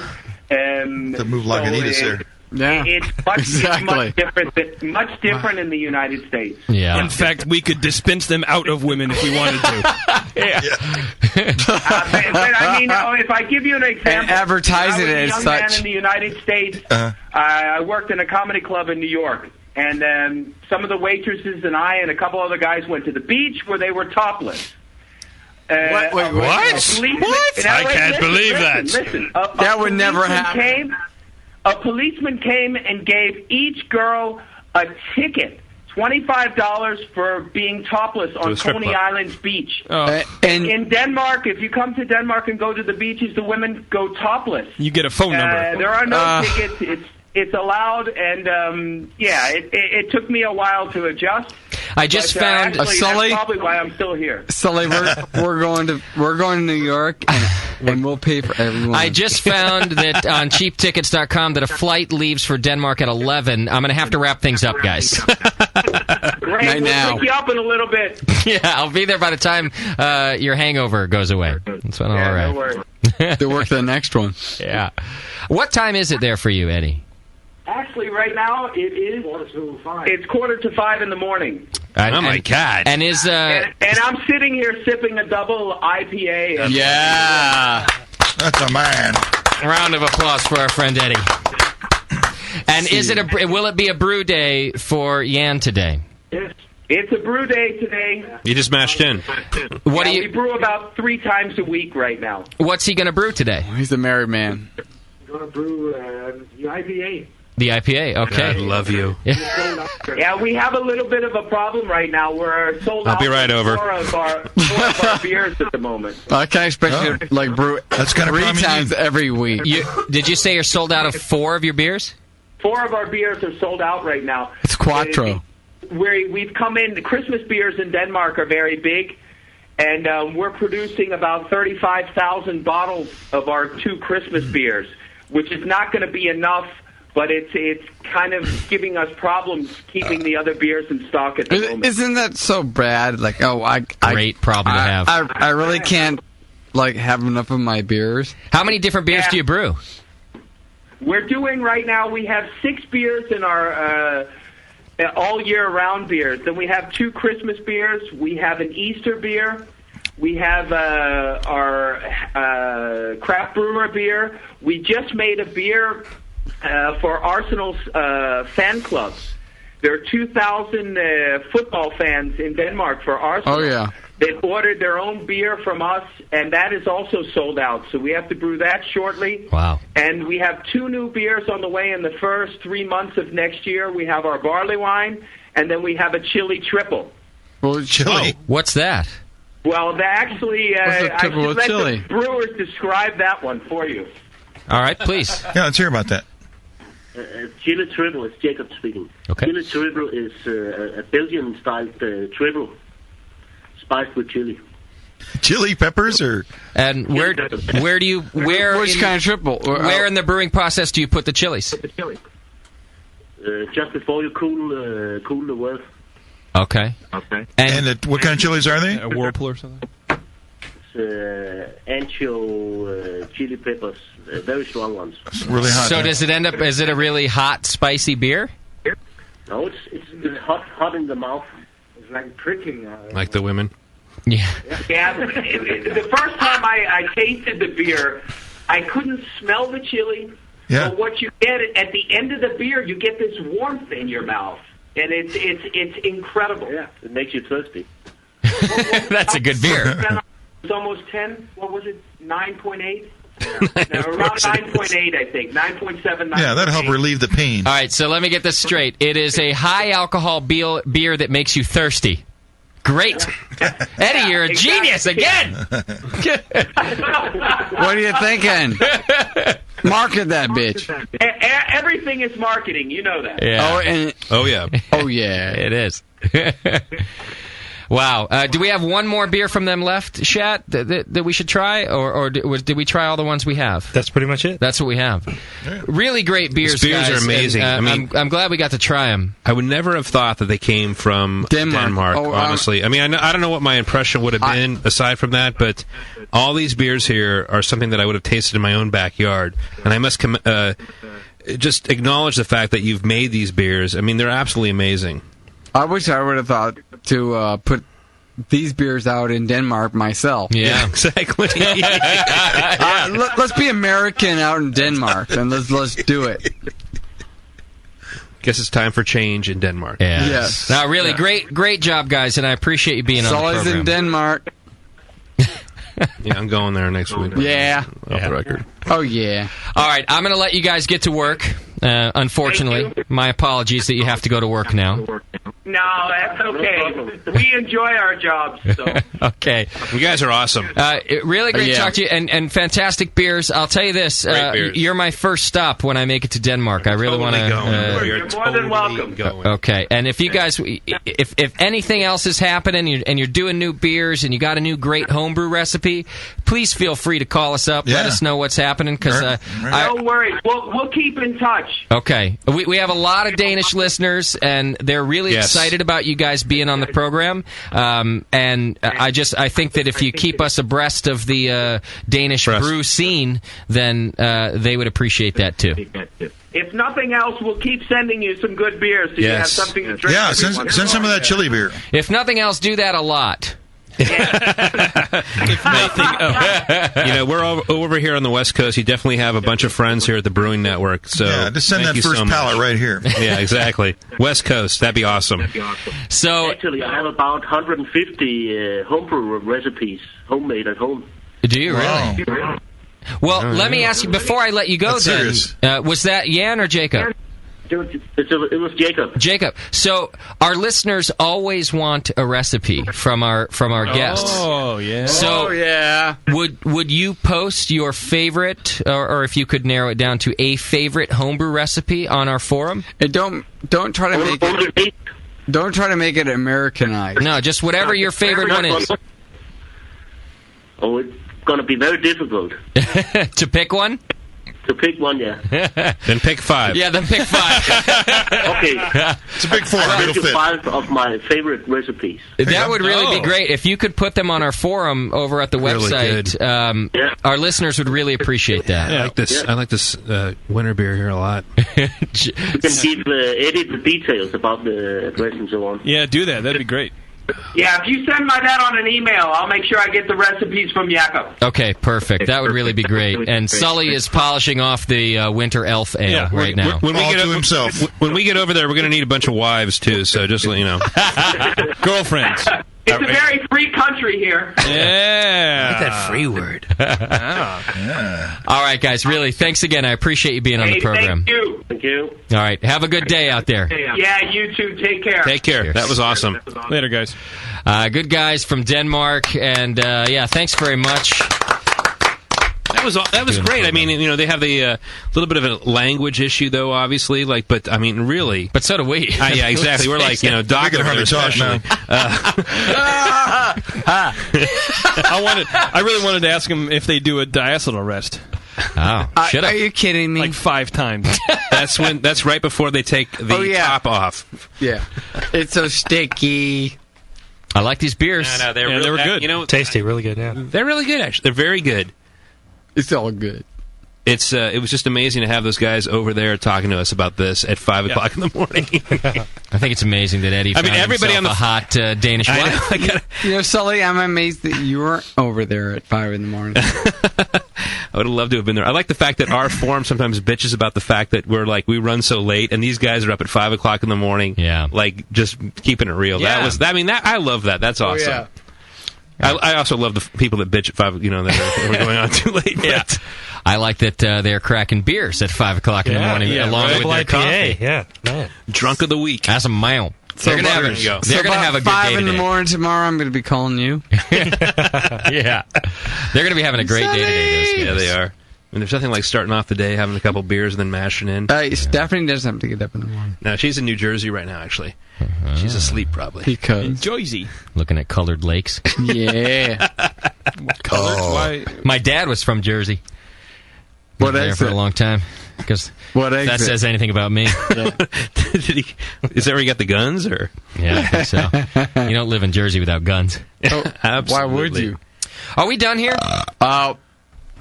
Unless you're going to tell a story. Strippers, yeah. Why don't you take a break and come back and tell a couple stories? Oh, yeah, We're Cha. done. Do you want to break first, or can we just do the stories and then get out break. and then go? I'm just looking for a couple more spots. Because I don't know if I have any more here anymore. It's just me singing a song. That's right, cans. People are itching for the beer can. That's right, cans. You can have live. Hi, this is Sean O'Sullivan from the 21st Amendment, 2 blocks from Packville. I'm thinking break. Oh, you changed it. Hey, you know what? Me and McDowell do have to mention. We walked into the 2-1-8 Stop last mentioning night, second night in a row, and there's a BN listener coming out the door with his wife. Really? Yeah. He's like, "Hey, BN!" He noticed our sweatshirts. He's like, how did you know? "Dude, I live down south. The only reason I'm here is Sully and I BN." have an agreement. We sat down and we talked, and we said, okay, if you keep me in business, I'll keep you in business. So I thought that was pretty cool. That's our agreement. And Tasty, of course, was like, "Hey, I'm Tasty." He goes, "Tasty? Oh man!" He's like, Shaddy. It was great. You saw the wife first or the BN guy first? The BN guy. No, honestly, whenever I travel, and I've been traveling a lot lately, I've run into so many BN listeners. It's been absolutely amazing. You guys probably had that same experience when you were back in Denver. I mean, it's and you in Germany, overseas, maybe at a whorehouse, but that was actually in France. But it's really phenomenal, kind of like the people that step out and meet up with you and say, "Hey, I heard you on the BN. I like you on the BN." And it's a social group. It is absolutely. I got the okay to go to New York. Yeah? Yeah, oh yeah. I'm wearing underwear. I tie my shoes left over right. Oh yeah. April. What's going on in New York? Doc's going to be in New York with the two brothers. I like oranges. We're going to go nuts. Sometimes I breathe. If you could, I'll Twitter. I don't care. That's absolutely crazy. Doc in New York in April. Oh my God! Let's give him a big hand on that one. Twitter us around. All right. You should throw a BN listener party while you're there. Where you go? Last time I was there, we did that, and a lot of people came out. Doc could give free dental cleanings. Yeah. You know what? I don't buy me a beer. I don't care. I'll give you one clean tooth per beer. So if you want them all cleaned, it's like start buying. Bring a hot wife. You're in. Oh, hey, what is the deal with dental hygienists? Why do they always bitch me out about the flossing? I mean, you don't. Because nobody flosses. either. Nobody flosses. You're gonna lose your grill. Don't. I floss like maybe a you day suck, before. Sully. And You I go to, and I'm like. yeah. Okay. I don't know what you're talking about. I flossed. Sully, you're such a good-looking man. Is Doc your dentist, Sully? Not yet. Yeah, why not? I'm kind of worried about that. Sully, you're such a good-looking man. He's a good It's professional. like, He's a professional. He's hitting on you. you now. could be so much better if you just floss. You're such a good-looking man. You'd look great laying down in my chair. You know what? A little less blood, you'd be great. They always complain about that too. I'm a big bleeder. Because You know what? That's Every what I time told my first I girlfriend knee you in the balls, and you bleed. Damn. So, By the way, we're getting seconds and thirds to not a beer can, but a Doc cam right now. no way. Those same people that you were just doing glowing reviews about want a Doc cam. Oh yeah. Do we have any drink of the week calls? I really, No one's really want to meet a lot of people when I go to New York because I've never been there. You've never been to New York, really? Never. Wow. Ever. Are you kidding me, Doc? Oh, You yeah. haven't lived till you've been to New York. You know what? Well, apparently you're dead, Doc. New York is awesome. I got a hot wife. I got hot kids. I got a hot career. You haven't I lived never till you've lived. been to Okay. New York. Hot kids.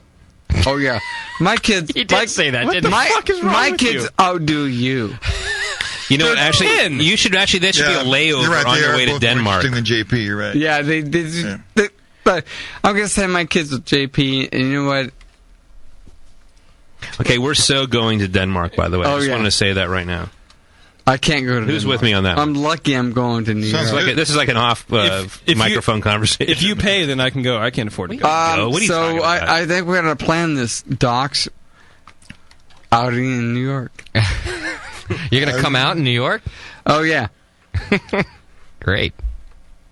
All right. The camera It's awful. So put that Yeah. Let me get the doc. There. Okay. No, it was good. Oh. Hang on. You got it? Hey, come on.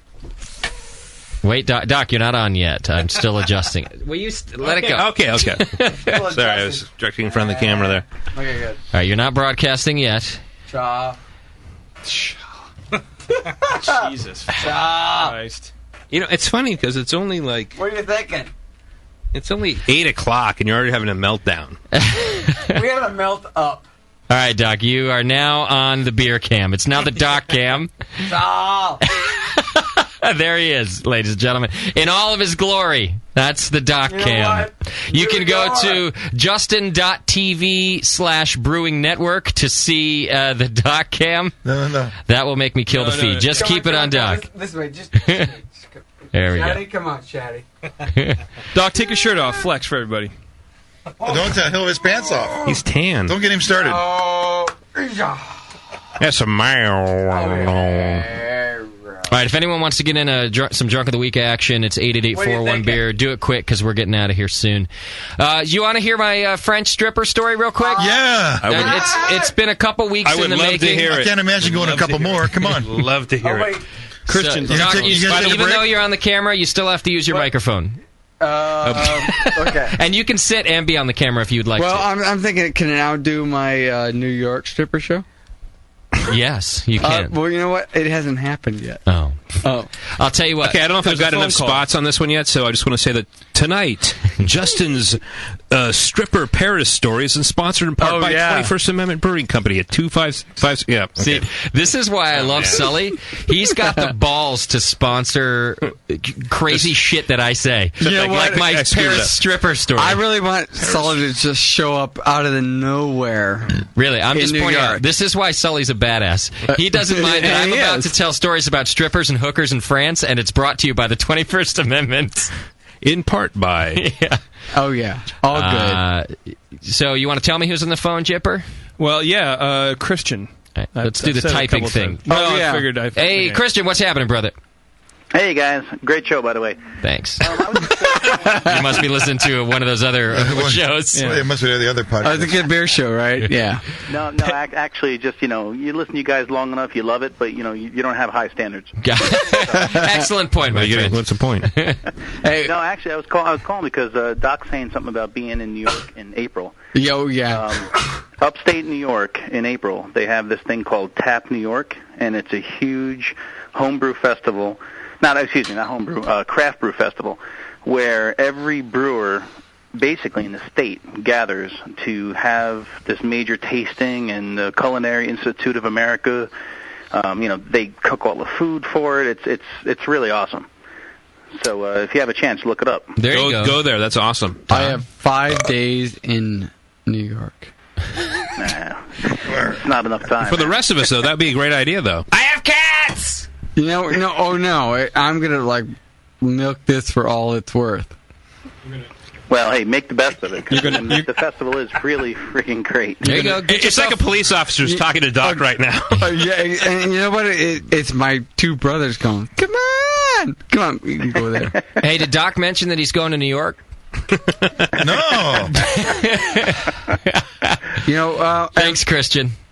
My brother Tim said, "Hey, buddy, that was awesome. Make sure you get me a BN sweatshirt, hoodie, so I can wear it." We can do that. Oh yeah. I want the 3 brothers walking around New York with our shirts on. That'd be great. We'll look so gay. Yeah. Gayer. So we're staying in the Tribeca. 888-401-BEER is the number if you want to go for Drunk of the Week. We do have a medal to give away. So with Chris White in Europe, and we go to Paris. Here we go. All right. There's a story. Now, I've been to Paris before. And you have. And you're not gay? Right. All right.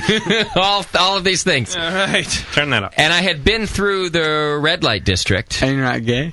But I hadn't gone to any of the red light establishments.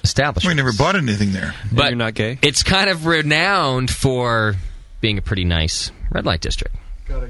It's also renowned for having some really scam type of strip clubs. Operations. Oh. Like, spend a lot of money, get very little. Are you going to behave yourself? Yes, I will. Fucker. Turn me back on. Control. You turn Doc on and you're not So gay? what happened? So you obviously went to the district. So and Whitey and I were just going, we got to know what it's all about. And our friend who lives in Paris, he gave us a whole rundown of, okay, these are what you want to avoid. He gave us... He told you. A good friend would do that. Show you. We didn't listen. Oh. We had to learn ourselves. So what happens is when you walk down the red light district in Paris, it's kind of upper Paris. It's like up on a hill, easy to get to by the train. By the way, public transportation in Paris is fantastic. It's some of the best on earth. A train comes every 2 minutes. If you wait longer than 2 minutes for a train, you were like looking the other direction. You're Justin. You were looking the other direction. I'm turning you back off in a second, Doc. So we go up to the red light and we walk down this main strip, and we get exactly what our friend tells us we're going to get. It's all these guys. It's a lot like Tijuana. You get all these guys coming out to you and going, "Hey, for $20, come in here." They're like literally trying to drag you into the establishment. Touch my women. But you can't see inside. All right. There's you have no idea. All you have is this creepy guy outside trying to drag you in. So we kind of thought, all right, let's go for it. At first we thought, we're not ready for this. So we kind of went walking around the streets instead. Let's go wander around the neighborhood and see what's going on. Well, as we're walking through this neighborhood part, it's just off the main strip, so there's plenty of establishments, but it's off the beaten path just a little bit. And about every 5 doors or so, there's a darkly tinted door, but you could see in it. And behind the door, sitting at the bar that's behind the door, is a super hot French chick. That's nice. And they look like bars. And a hot French so we chick. passed a couple of them. We're like, wow, there's some really hot chicks in these bars. But the only one. So finally we go, we got to just go into one of them. So we grab the door, and it's locked. And we go, yeah. But there's not really anybody in there except for the one hot chick at the bar. So we think, it must be closed. Okay. So American. we go to the next one. You're so American. And it's locked. And by the way, we're hammered. This is like Sunday, like at noon. or something like that? it's a I don't know. It was a night. It was like Thursday night or something. Saturday about 11:30. So we go to our third one, and it's locked. And we're like, what the fuck? We can't figure it out. So what we know is that something's going on here. All these places aren't just closed. So what we do is we go back up to the main strip. We go, let's just go check out the regular ones. We'll figure this out later. So we're walking down the main strip. The guy goes, hey, for $20, I'll get you both in. You both get a drink. And we go, great, perfect. We'll take it. We go inside. There's nobody in there. The stripper literally gets up from the couch and walks up to the pole as we walk in. The strip club itself is about the size of the BN studio, which is essentially a 2-car garage. That's the size of the strip club, okay? We sit down, we get our 2 drinks, and 2 of the ugliest women you have ever seen sit down next to me and Whitey. And I am not exaggerating to you when I say the woman who sat next to me was at least my mother's age and had a hell of a lot less teeth. This is how hideous she was. Oh my God. Ugly, and they go, do you want to buy us a drink? I'm sorry, no. Well, we were drunk, so we said, what the fuck? Of course you did. That's what let's perpetuate this. So we bought them each a drink. And we sit through our own drink, which we got for our €20 to get in. I think Whitey even went ahead and got a dance from his lady. She asked, do you want to dance? It comes with the drink that you got. Okay, whatever. What comes he gets a dance. Yeah. We get up to leave when we finish our beers. And on our way out, this very well-dressed French gentleman in an Armani suit comes up to us and proceeds to hand us a €240 bill. Whoa. Oh, excuse me? That's what we said. What are you talking about? We paid $20 a door. We each got a beer. I didn't even get a dance. I didn't want to dance from that beast over there. Sorry, the drinks that you bought them were €120 each. Oh my God. When they sat down and said, would you like to buy us a drink? And we said, fuck it, sure, whatever. We bought them a €120 cocktail. That's the scam. Must have been really This good. is the Paris scam. So Whitey and I go, I'm paying you anything. And this is about where the shit starts to hit the fan. Here we go. Serpico. So we're fighting with this guy, and I'm going, wait, what are you hang on a second. And he goes, no, you got to dance. And they start screaming at Whitey and I. I'm going to call, they go, we're going to call the police right now. If you don't pay us, we're going to call the police. So Whitey, being the smart guy he is, he goes, sweet, call him. Because if you don't, I'm gonna. So they have the lady behind the bar do the fake call to the police. Excuse me? Yeah, she calls the quote-unquote police, and 10 minutes later, we're still fighting with these people. I start to turn and make my way for the door. Oh. They grab me and sit me down, grabs me by the arm, sits me down, and starts saying how I owe this. You fucking Americans, you think that the whole world owes you something. You just walk over everybody. At this point, Whitey and I burst out laughing hysterically. This is the funniest. This is fantastic. This sounds awesome. Oh, it's great. So finally, I tell him, listen, we're going to pay you 60 euros, and we're going to get out of here. And that's all you're going to get. Everything you're saying is bullshit. That really sets him off. Really? He gets in my face now. This guy. What happened? It's spitting in my face. You do not call bullshit to me. You do not say bullshit to me. You do not call bullshit. I will have you thrown in the streets and killed. That's what he says to me. He's like threatening me with the French mafia. Again, Whitey and I are laughing our asses off in this guy's face. He calls in the bouncer to come in and like rough us up. Bouncer comes in. What is going on? I'll tell you what's going on. We're paying you 60 euros, and we're walking out that fucking door. After about 15 minutes of yelling at us about being effing Americans, they say okay. Of course they did. We pay them the 60 euros in this scam, and we walk out the door. We get outside. Whitey looks at me. He's like, are you all right, man? Are you okay? And I'm going, dude, that was awesome. That was so fun. That is an awesome story. It's not even over yet. That was the best thing that I've done in Europe so far. He's like, yeah, I thought that was pretty cool too, man. So we're stoked. I got the adrenaline We're both going totally stoked. So how big was this guy? The chat guy, guys want to know. Okay, the guy yelling, the threatening me guy, he's a short guy. He's about the size of Doc, and so when I'm standing up, I'm looking down at him, and really, Well, you're looking down on him because he's French. Wait. The bouncer could have beat the crap out of all three of us. Me, Doc, Whitey, and the guy threatening us. So the bouncer was a big dude, but he didn't seem very interested because he knew it was a scam, and he knew, he was just promoting the bullshit. Yeah, so he ended up kind of just walking away, which is good because we couldn't have taken him. So what happened next? All right, so let's go. So we leave this place. Europe and see We're what both Doc stoked, has. and we go. All right, so we didn't get to see any hot strippers. That's bullshit. Oh, at that point, no, because ugly strippers. Right. But we're still really curious about those locked doors. There's something going on with those. It's probably a different scam. We've now discovered that there must be hot chicks somewhere. We saw them behind the locked doors. What happens here? How do we get there? Holograms. We go walking down another little side street, and we see a hot chick, and we try the door, and it's locked. And we just stand there for a second, and finally they buzz us in. Go in. Turns out the locked doors are strip clubs / brothels. No. Really? Yeah.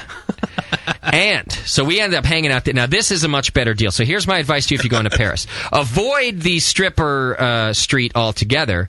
You can get a better strip action at the brothel. And even if you don't want the whole hooker thing, which we don't, that's kind of a dirty... you get the same strip action for a lot less money. You basically buy a couple drinks. The ladies will sit with you. They'll dance for you. Do the whole thing. It's and they're friendly. And then if you want to go upstairs with them, that's your prerogative. And you can touch them, right? They want to know your real name. Yeah, if you want to touch, you can do all the touching you want to, as long as you've bought a drink, which is whatever. And they touch. Wow. Carry them like a bowling ball. We're there for a couple hours, hang out, and we leave. We jump in a cab. It's now late at night. We're headed back across Paris. And about halfway home, I realize I've lost my backpack, which has my recorder in it, and it's got... Where'd you leave it? Well, I didn't know. I was drunk. But I knew that it either happened at a bar that we stopped at before the strip club / brothel, or at the strip club / brothel.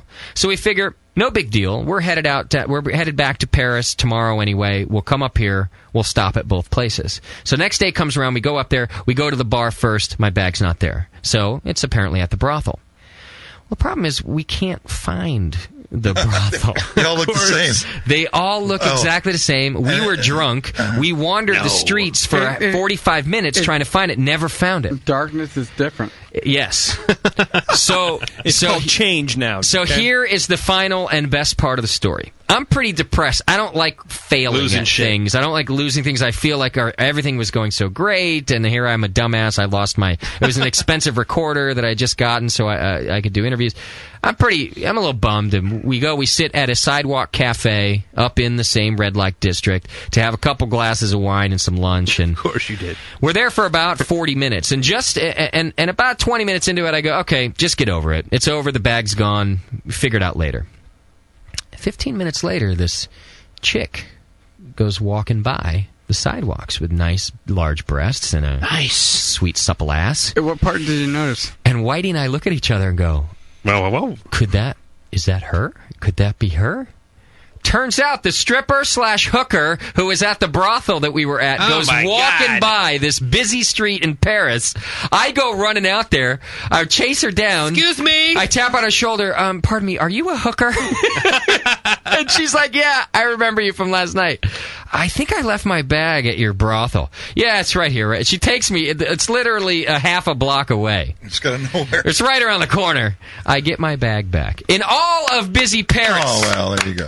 My stripper comes walking by our sidewalk cafe. Stepping up. In her street clothes. How's she looking in street clothes? And I get my bag back. She's pretty hot, yeah. She was that's the thing. That's why, again, also avoid the red light. The brothels/strip clubs, hot chicks, every single one of them. Totally nice. Hot ladies. Hot ladies. Like Denmark? Like Denmark. Nice. So, I just couldn't imagine that here I am sitting on some random street corner in Paris, and my stripper That's amazing comes story. walking by. Wow. So I hope it was worth your 3-week wait for that story. So you got your gear back. Got my gear. Everything was on the up and up. I got You were not killed by the by French the mafia. We got to discover how hideous and a ripoff the strip clubs are. We got to figure out the whole brothel strip club situation so I can share that with you. And I got my bag back. Like the fact you were there with Chris White, like the owner of White Labs. And let me tell you what. I love that man. He's a man. That is a totally great. He's so cool. I could tell you stories about him in Denver, which I can't really disclose right now, but which have nothing to do with stripping, but it's just... He's a great guy. He's a good guy. He's a ton of fun. He's a great Sully, you and I have talked about this before, how you can't travel with everybody. No. People absolutely. really get on your nerves. Yep. Even your friends, right? Yep, absolutely. That's why I don't go anywhere with JP. Me too. But that guy sucks. But Whitey is not one of those guys. Whitey, you could travel with for a month, and he's just a great dude. A lot of fun. I think he's traveling right now, actually. We had a really good time. I think he's in China right now. Oh, we're going to have a raffle. Travel with Whitey. Okay. Do I have phone? They may have hung up it by now. Oh, probably. I guess. Hello. Bill from Valley. Bill from Maui. Maui. I can't hear. Jeb, it's a phone. It's a telephone. What part of Maui? It's like a regular phone. I asked him to say it twice, and both times I heard Valley. I'm like, all right, man. What part of Maui? I'm up in Makwa. Oh, there you go. Oh, that's good. The Hawaiian part. Bill, what's happening, my brother? Hey, I want to thank you for fucking up my wife and Whoa. me for brew. How did I Always good to do it. Hey, start over again. How did I fuck up your life? Okay. Wife? I'm brewing now. Yeah. Oh, you're addicted. I'm not in the house. I'm out in the shed out back behind my house. It's only 5 o'clock there. Well, that's true. No, but I made my second brew. You guys taught me how to 2 a day. figure this shit out. I'm stoked. I haven't tasted the stuff. It might suck totally, but it looks like beer. You'll have a lot of it. And as long as you like it. Have you been drinking, Bill? Yeah. What are you drinking? I've been doing that for a while. What are you Right having? now I got a Maui Brewing IPA. In a can? In a can? And I did a Mendocino. Wait, hold on. Back up. I don't care about that part. Red Tail, and I did a Oh, Sierra good. Nevada Anniversary. And I did like a couple of those. Bill, are you putting your name in for Drunk of the Week? No. I want to thank you for teaching you guys how to brew. Are you sound kind of drunk right now. Are you drunk? Problem. I hope so. Hey, I've been working on it. Is that Maui IPA coming out of a can? And it's in the can, Sean. Ooh, yeah, everybody likes it there. I love you. Bill loves it in the can. We get the coconut porter. We get the Maui IPA. That's a and great we beer. get Now, Bill, you're married, right? We got the Hallis. Doc, I sent Doc some Hallis. Oh. The bikini blonde over there. Well, Doc's not here right now. What's your name in the form? We got his microphone off. My wife's yelling at me now. I was going to ask you, so you are married. Does your wife hate us? No. She wants it. She must. Come on. Come on. She must hate us. You've been spending all your time brewing. I'll put her on. Can we talk to her? Well, she's inside the house. Oh, actually, yeah. I said I would do that in the chat. What? Last month. Can we talk to her? Yeah. Put her on the phone. Here. I'm going to walk inside the house. I'm going to figure out the story behind What's Bill your here. form name, by the way? You sound familiar. I think he's BC Maui. Oh, you're that guy. So he's been around for a long time. Yeah, he's a good guy. This is He's a only good his egg. second beer. But I just started. I just finally. Oh, here you go. Brew, like his second home brew. Here's the Brewing Network. That's on the phone. You don't want to talk to him? Oh, put her on. That happens all the time. Just so here, I can give me the phone back. Aloha from Maui. Aloha. Sweet. Hey. And what's your name? My name is Beer Widow. See, I knew you didn't like us because we've taken Bill away from you. It's nothing personal. It's just that, in Maui and in Hawaii in general, we have many, many golf widows. Uh-huh. Oh, yeah, sure. Recently, I have become a beer widow. What's your favorite beer? I am sorry for your loss. Oh, my wife says don't ever become a golf widow. Do you enjoy beer? There are some that I do enjoy very much. But mostly you drink wine. But mostly I drink wine, that's true. Okay. And I am looking forward to experiencing beer in Europe. So you guys are going to take a nice trip to Europe then? Hopefully one of these days, but we've got one in college and another one going to graduate and start college. So one of these days, that would be, I'm not real good with huge crowds like Oktoberfest. Right. But maybe I could handle it. Well, I'll tell you what. If you go to Paris, Justin has a real nice bar for you guys. Yes, I found some nice bars in Paris. Beer. Paris? I'd love to go to Paris. Okay, well, I'll set you up. Yeah. Now, I do have a question. Does that mean you're going to take me, Justin? Sure. He'll take us. All right. Well, I do have a question. Bill wanted me to ask a question of you, okay? And I'm going to ask it now on the air. Right here. All right. Are you ready? Okay.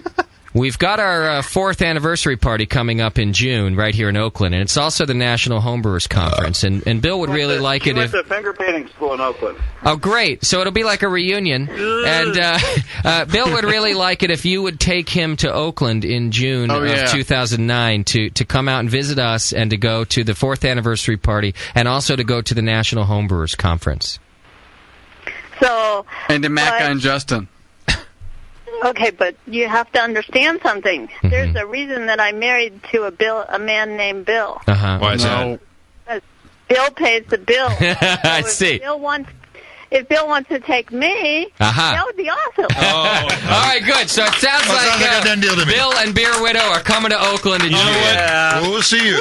That's a great wife. That's a mom. Normally you have to ask the wife. No, she says whatever he wants to do. She gave me the phone back. It's his money. Well, at least then, Bill, pass the message that she's a very nice lady, and we thank her for talking to us.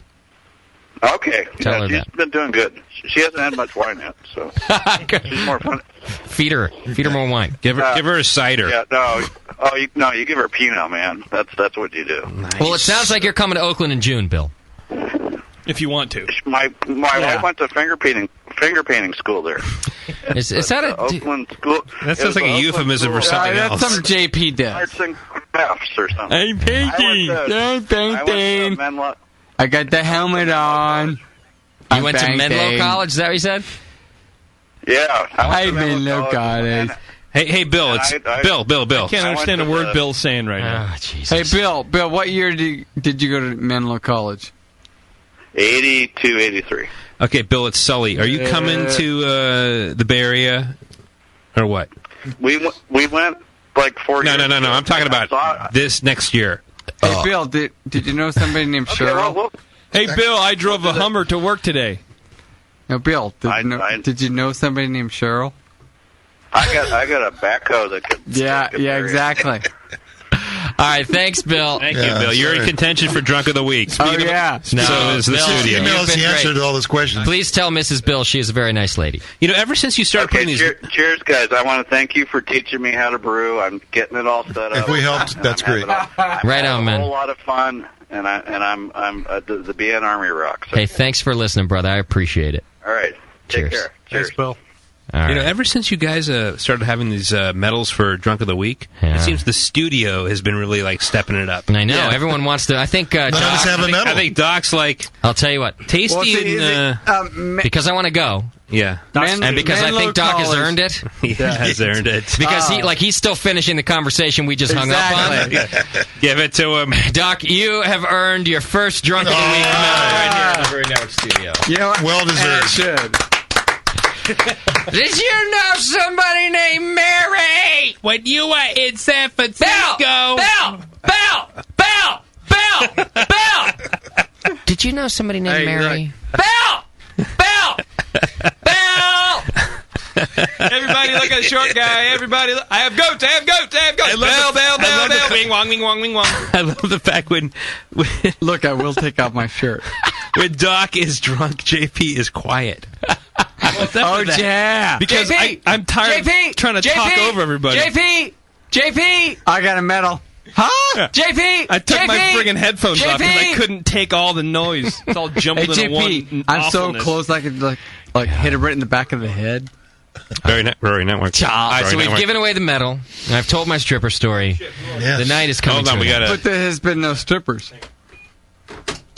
We have a late Drunk of the Week entry. Oh. Derek, what's happening? It could be Jared. I don't know. What's going on? You sound fine. It's actually Sally. Let me talk to him. Good work, JP. Doc. Derek. How you doing? You know what? I'm hammered. Dude, I'm good. I'm close. Where are you? I'm in Napa. Oh, Napa. Awesome. I'm right up the road, man. And you are Downtown Napa's. so close. I'm a BN noob though. I'd only been listening for a couple of weeks. Oh, you sounded way drunker on the phone. Though. You know what? He sounds pretty damn drunk now. So the question Sounds is, like a hot chick to me. are you from Denmark? If you had a vagina and you were a girl, I would totally do you. JP, you shut the fuck up. If you were a girl and you didn't have a vagina, I would do I it. have goats. Suck it, all right? Exactly. Suck it. Speaking of sucking it, where's Schumann been? Hey, we're having a drunk conversation going. Leave us alone. What have you been drinking? A lot. That's enough. Yeah. We got a lot of homebrew going on. Who's this we people? Me and my wife. Oh, excellent. Nice. Can we talk to her? Is she From hot? Denmark? Yeah, she's hot. Oh, yeah. We had. I have a hot wife too. Is she as hot as my wife? I wait for the day that someone says no to that question. Is your wife hot? Nah. Not really. She's a pig. But she's a whore. Think I'm looking stupid? Exactly. Nah, she's a total disaster. I'll put a bullet on her head. What? Well, because she was not good. Apparently, Doc has a new service on the side. He will put your ugly wife out of her misery. Just give him a call at 877-KILL-WIFE. Cavities and ugly wives. We clean them both. You ask. Okay. Oh, I heard a giggle on there. That we must not be talking to Napa Brewer anymore. It's his wife on the line? No. It was your giggle. You had a girl giggle. Sorry. If he's smart, he would not put her on the line. Would you stop? I hate that sound. Yeah, so do all your patients, What? Doc. You do it all day. Because it sucks. All right. Okay, good. Thanks, brother. Thanks for the call. No. Hot wife online. No, I Want to don't. get the wife on the line? No, it's all right. I gotta please. Go. No, it's cool. Thanks, brother. All right. You're gonna have to try harder next week. Doc stole the Drunk of the Week show this week. Yeah, I kind of thought I was up to some tough stuff. Yeah, He's a pro. Hey, good effort, Good though. job, buddy. Good job. All right. Cheers. Bye. All right, everybody. And then we had our first listener, virgin listener, Oh boy, Baloo. he'll never be back. Baloo.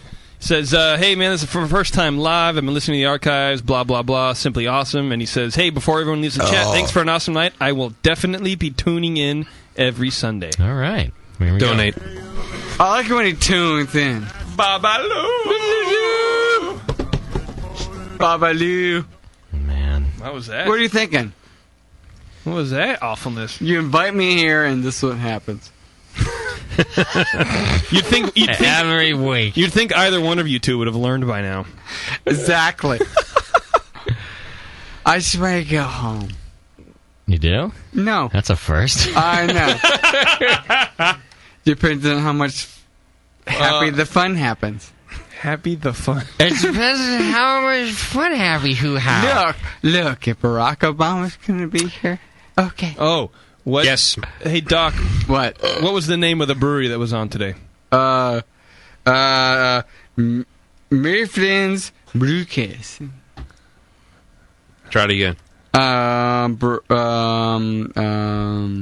Midtfyns Bryghus. That's what I just said. I just said that just a second ago. You know what? It was amazing how I said that. Stop that! I hate that. Is it going to hurt much longer? You know what? Justin, next time you... That's what's going to happen to you. That's what... Exactly. Holy shit. Don't make me come over there. I can't close the show. It depends. It depends on how much happy the fun Not happens. because I don't want to. There's no happy here. The computer has broken. I can't play the There's no goddamn broken. close. I have never wanted to play the close so badly in my life. All right, JP will sing it for you. Yeah, I'll sing it for you. Got any closing announcements? Anything about the store? Pale Ale's a friend of mine. Dude, Pale Ale's a friend of mine. I sure like a good behind. And the thing that happens all the time. And you know what all the stuff is. Behind. And you know... Thanks, everybody. We'll be back next week with possibly Homer and some guy wrote a book, right? That's right. That means Red, White, and Brew by Brian Yeager. Great book, great book. Oh, yeah. Shat will make sure to promptly put the show on at 5 o'clock and then have us drag things out till 7:30 before we talk to anybody. Hey, good job. All the people you're talking to will be right there. Have a good night, everybody. Can we do some Inagata Davida? I can't do anything. All right, thanks, everybody. We'll see you next week.